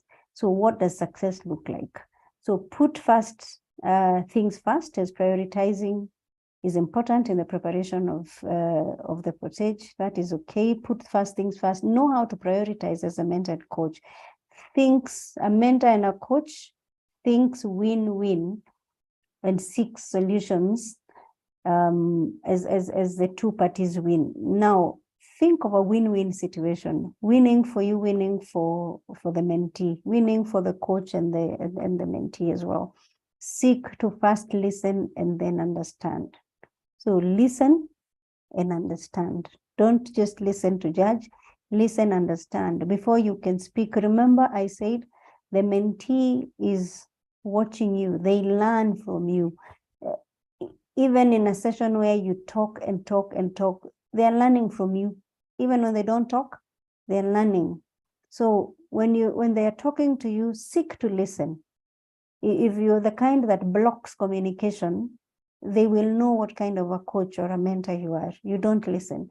You're not ready to be told. You know, you're defensive. You're not a good coach or mentor. You know, now when they begin to get that kind of an attitude, then it becomes very difficult for you to walk the journey together. Create a cooperative environment where people can speak out. You've got to be very careful of the environment you create. If you realize that your mentees or your mentee is tensed, know how to create a very conducive environment. Some people may not want to go through the mentorship sessions in the workplace. Just decide and understand your mentee and know either the environment or what they like or which environment is good for them and which one is easier for them to speak out. Don't put them in a place where they are tensed or everyone is looking at them and they look like, they are in a counseling session. So just know how to handle that, to create that environment, build a rapport with them that you're not very tough to them, that they can't speak. But remember, you must maintain your dignity. You must maintain your respect. Constantly improves himself by learning from every interaction. The characteristics of a good coachee and mentee. Common purpose, clarity of role, we talked about it, effective engagement with the coach. And I think it also depends, of course, I said it depends on you as a mentor and the mentee as well. You can't begin anything, you can't begin this process unless the two of you are working together and have agreed and you have a common goal, a common purpose, you clear on the responsibility and the role, you have a solid relationship where you trust each other. If the mentee does not trust you, it doesn't matter how many sessions you have, you're definitely not going in the same direction. Now, effective communication, we've talked about that. I think we're almost there. I'm looking at time, it's 10:51. Tips for better mentoring. Think about your mentee first. Don't mix your personal issues with your professional life. Please, as a mentor, as you engage your mentee, avoid bringing in personal issues. You have personal issues, we understand, but be professional. Don't bring in your personal issues into the discussion, because you're speaking something, you're actually telling the mentee something, you're exposing your weaknesses to the mentee, you're telling them something about your strength, you know. So you got to remain composed. It's really a tough place to be. It's just like being a leader in an organization. It's a really tough place to be. People don't even expect you to break down when you're a leader. People don't expect you to have issues. But because you're mentoring someone, you need to be very careful. Don't mix your personal issues. I heard yesterday when you were talking about, when my colleague Catherine was talking to you about going for parties with a mentee. You got to be very careful where you go with them. It's like leaders. I keep telling people, when your boss offers you a drink, be very careful, very careful. And I think I need to say the same here. You can't be going out with your mentee. They're the ones buying you food. They're the ones buying you a drink. They're the ones paying your bills. You've gone with them and you have a drink and you've lost yourself. You're misbehaving, and you still expect that tomorrow you will come and tell them to sit down and listen to you. The image and the picture they got of you will not leave.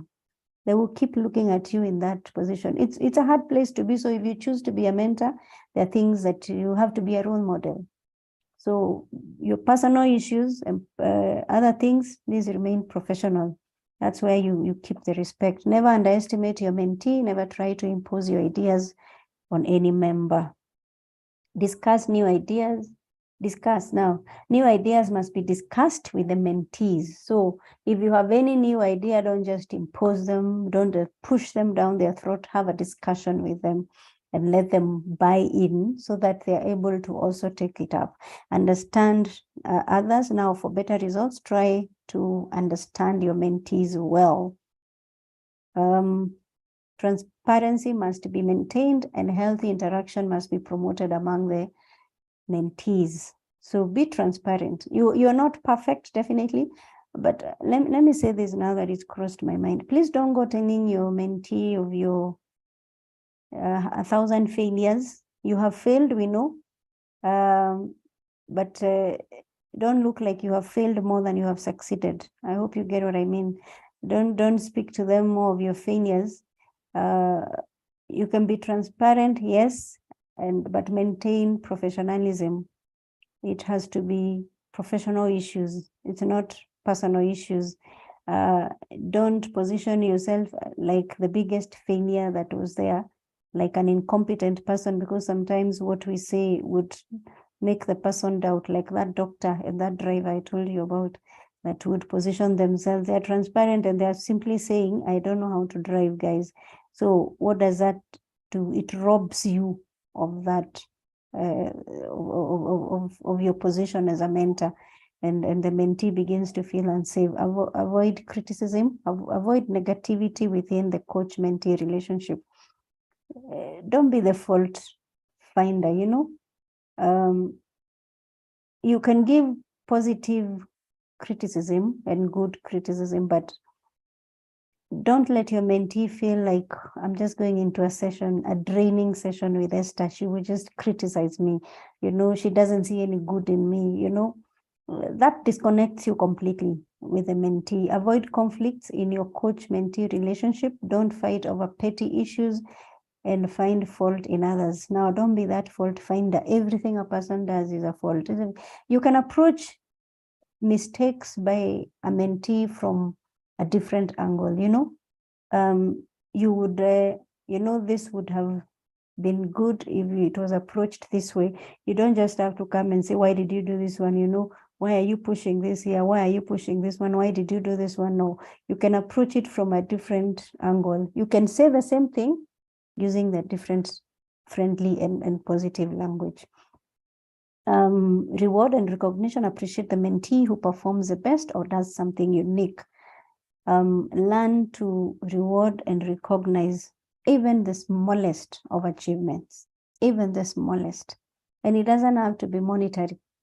It can just be that message of appreciation that what you did yesterday was perfect. It was just the best.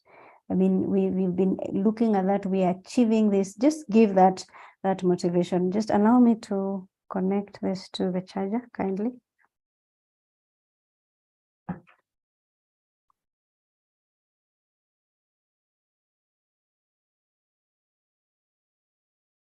Yeah, so so let us now practice all that you have learned. I think assume a situation where you are required to coach a group of 3 people. How would you plan and organize your coaching process? What key points would you keep in mind while speaking to the employee while coaching? Just a minute, I need to put this and ensure it's charging. Just allow me, sorry, to have this.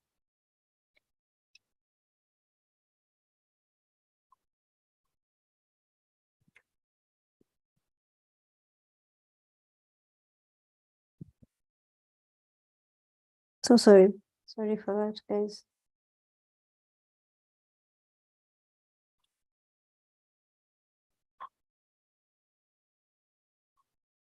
We hope this works. Yeah.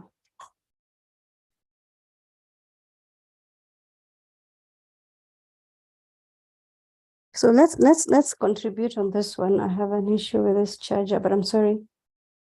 Hope it does work here. I think it's back. So assume a situation where you are required to coach a group of 3 people. How would you plan and organize your coaching process? What key points would you keep in mind while speaking to the employee while coaching? How would you evaluate the effectiveness of your mentoring and coaching? Let me take you through this. I have a power surge thing, which I hope doesn't mess this process.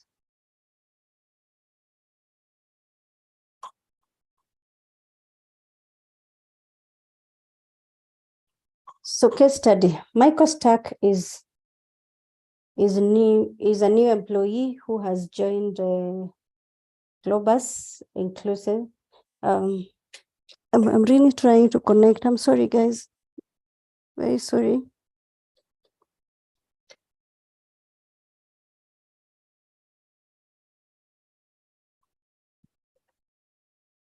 This works for me.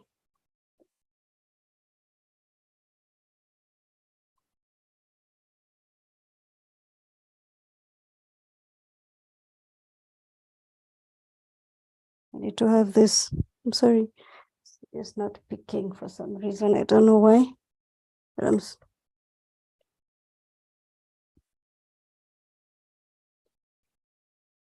yeah, it's okay. Michael Stark is a new employee who has joined Globus. This is Michael's first job and he's completely new to the corporate environment. I don't know why it's not picking. Guys, I'm sorry. Really sorry. It's making some sounds that are not very healthy for my machine. I think it's a power surge thing. But how can the coach or mentor program at Globus help Michael gain the needs? Let me just connect to another socket.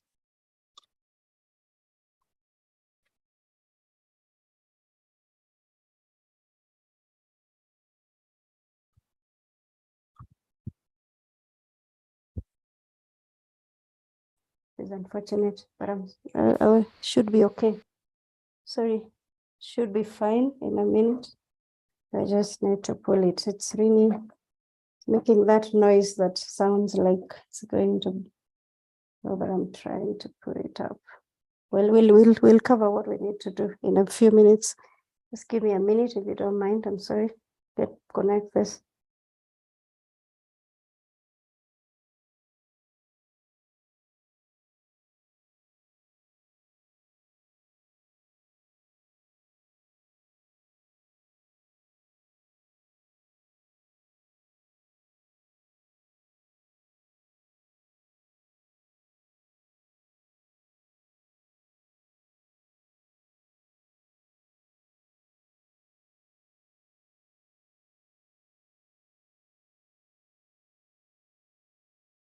So how can a coach or mentor, a mentor program at Globus help Michael gain the confidence he needs to be an efficient employee? This being his first job. Someone is speaking? Esther, maybe I can try first. Yes, you can. I think the first thing, because this is a new employee who has just joined this organization, I think the first impression is to ensure proper onboarding, to ensure that he's been properly inducted and oriented, so to understand the culture of the organization. I think that's where it starts. Beautiful. Beautiful. You see, I have realized that the onboarding process in any organization has a big impact on the performance and the retention of employees. What employees experience in the onboarding process. And that's why I say, if you're a leader here, and I don't want to just say HR, if you're a leader here, the success of your team is in the onboarding experience. It's just like a customer experience. When a customer walks into a shop,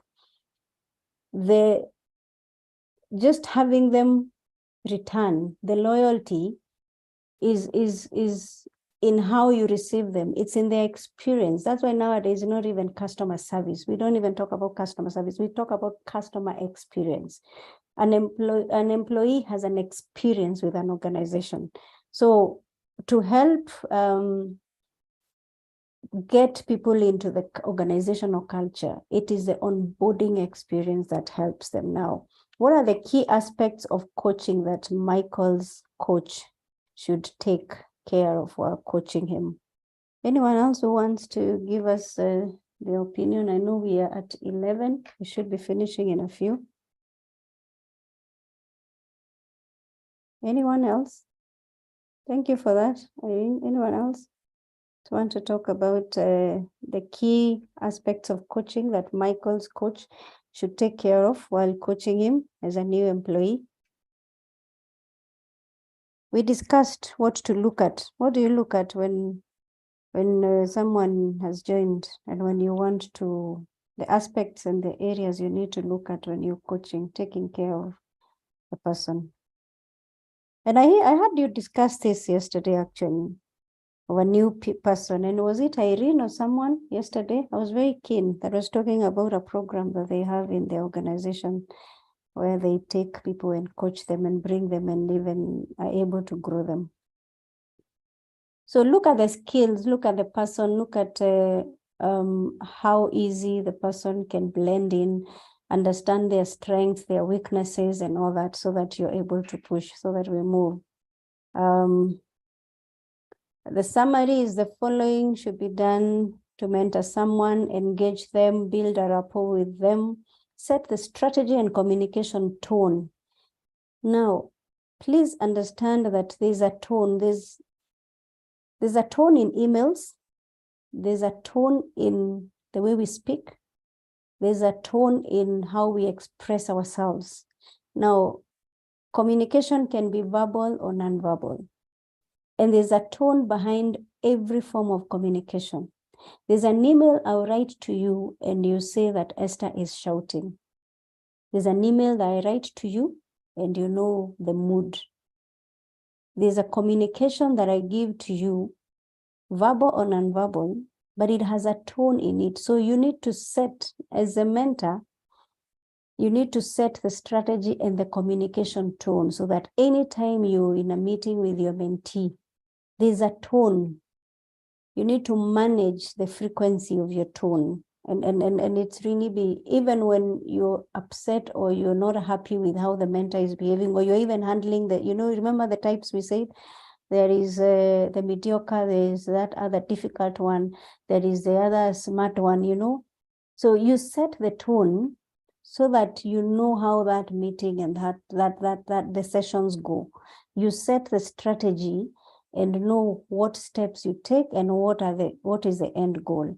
Now go over objectives and growth plan with your mentee, review and correct the performance. Please don't take too long before you review the performance, because you need to keep an eye and a very close eye at the growth of the mentee. So don't take too long. I would advise that if you're able to do a monthly or per quarter, please do it, but don't take too long, because then to correct anything that needs to be corrected might take you time. The person might have veered off the path by the time you get to catch it. So be able to review frequently so that you're able to catch areas that need to be corrected. The various responsibilities that the mentor has to fulfill: creating and managing diversity, turning individuals into team players. Now this is an uphill task, but it is possible. Quality management, enhancing performance of the mentee, innovation and motivation. Mentors should measure the following: customer perspective, the financial regulatory perspective, internal perspective, learning and growth of the mentees. So keep measuring how far they are moving in even there's a customer. You see, if your mentee is also in a customer facing role, so look at it. And I always say there's internal and external customers. Your fellow employees, you see, I worked in an organization that was selling some products. I won't name it because if you Google, you'll find out.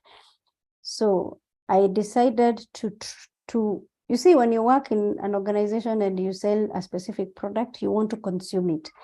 So when I took the product, it did not go very well with me. So it reacted, and like a good employee and a good internal customer, because I'm an internal customer, I took the feedback and it was not taken very well. No, it's you. I don't know. It's, you see, you should be able to measure the feedback that you get internally and externally. What are people saying about your mentee? What are you hearing about your mentee? Because when you begin to hear people say, oh, and Jane has improved. I mean, Jane is now able to take up tasks, or Mary or so-and-so or Dan is able to take tasks that they could not take before.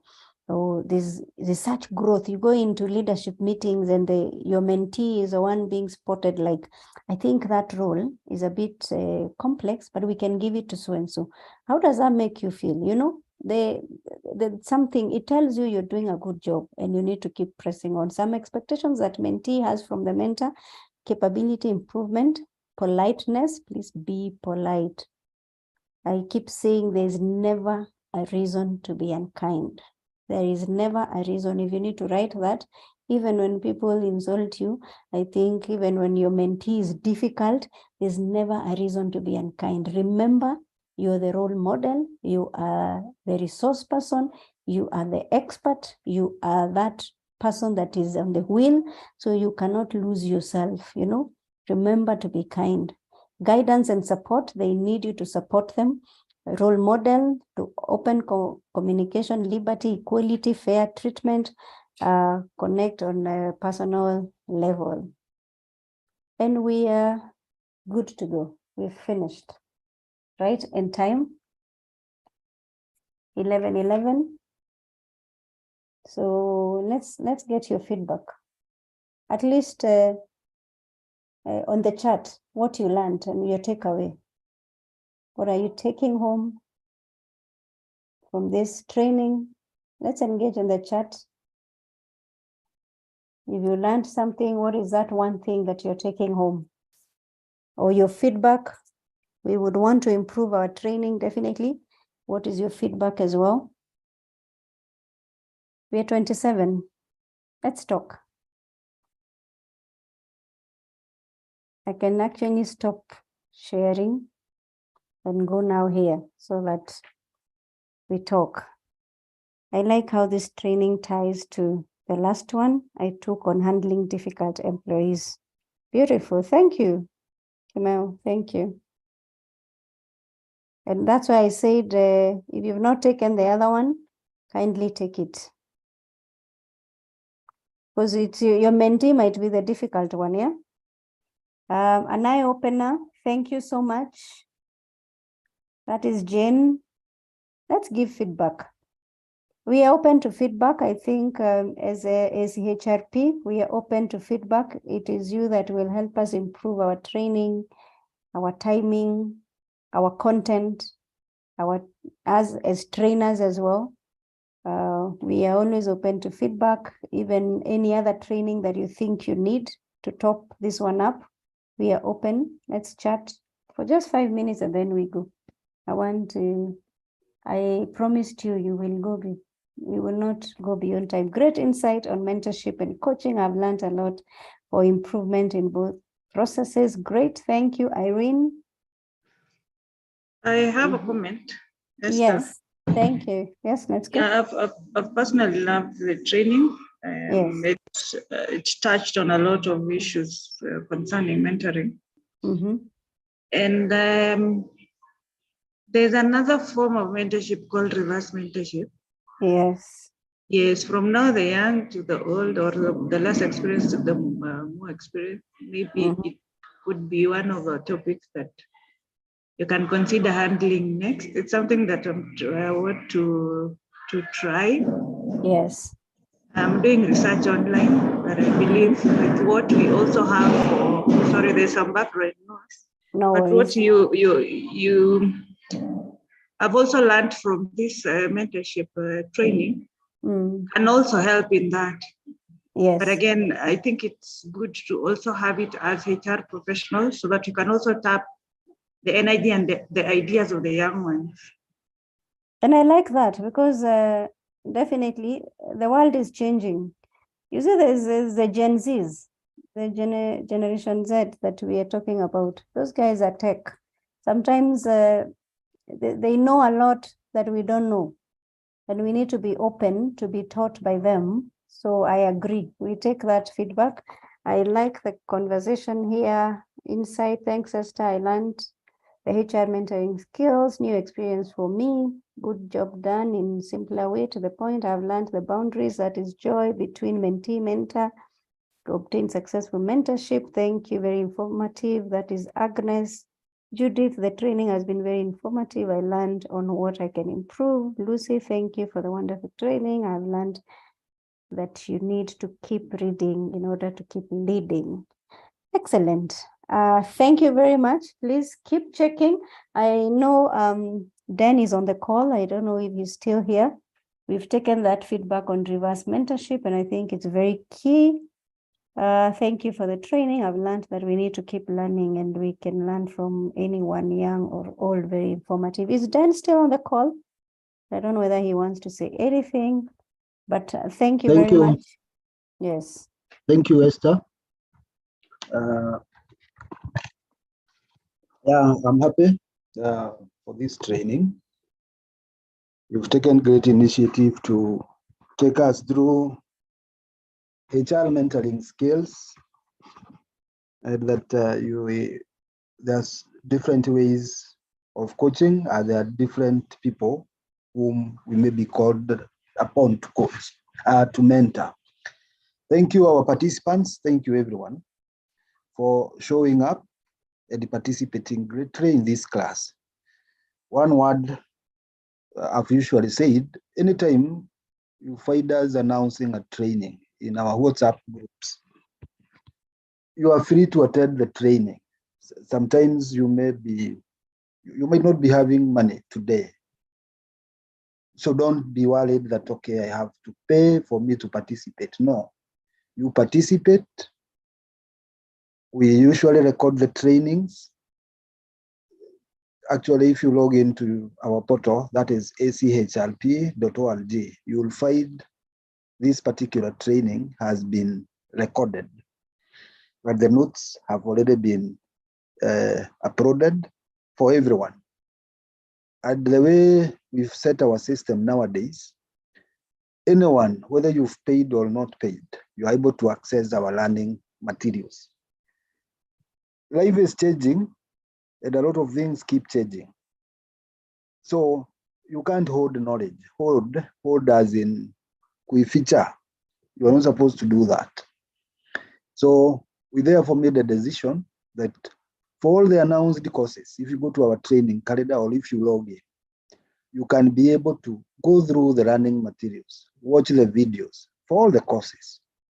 However, now when it comes to your CPD points, you pay for what course interests you.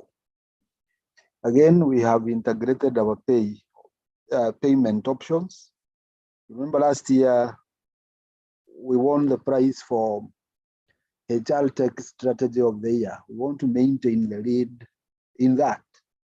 So as our trainer has said, and someone here, I've seen, you keep reading in order to keep reading.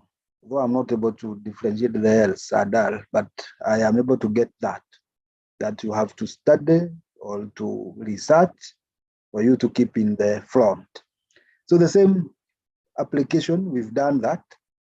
We've said the way the system works, if you log in, you'll see all the courses. For those for the courses you've paid for, you're able to see the receipt, you're able to see your certificate. For those you've not paid for, you'll find the Pay Now button. If you click that button, we've put the system in a way that it is able to automatically approve your course upon payment without you calling. I'm not saying that I don't want to be called. All I'm saying is that we've made the work easier for you. Then we've made the work easier for everybody so that the process is automated. And that makes everyone happy. And we'll also try to, as much as possible, make the system very easy to use, very friendly, such that haina mambo mingi ya kuzunguka. Thank you. And my name is Den, not Dan. I'll spell that in the chat. Den. That is what is on my ID. And very soon, we've also integrated in these Zoom trainings, we've integrated artificial intelligence. We are able to see something. We're able to see your participation. Maybe at some point after this training, I'll share the summary of this training. You'll see what your participation was. It is able to measure everything, including